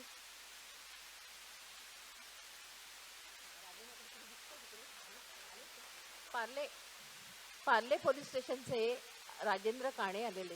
दामू काणे साहेब इकडे या, इकडे समोर या. आम्हाला सातत्याने सगळ्या बाबतीत सहकार्य केलेले, विशेषतः करोना काळामध्ये अतिशय त्यांनी खूप काम केलं छान. आणि अजूनही आम्हाला सहकार्य करणं राजेंद्र काणे आणि फणसळकर आलेले आहेत. फणसळकर इकडे या. संस्थेच्या तत्वावरती अतोनात प्रेम करणाऱ्या या व्यक्तींनी आम्हाला आशीर्वाद द्यावा अशी आमची त्यांना विनंती आहे. आणि त्यांनी पाठवलेल्या आता मगाशी आपण प्रथम सुरुवात केली त्या सदिच्छा, या सदिच्छांनी आम्ही भरून पावलं, कारण निवडकच सदिच्छा शुभेच्छा आम्हाला वेळेअभावी प्रसारित कराव्या लागल्या. पण आता मात्र मला म्हणावं असं वाटतं, सजला 108वांचा मेळा, त्यास नक्षत्र देण्याची झालर, अजी दोन डोळ्यांच्या दोहात एक उत्सव रंगला जी. धन्यवाद.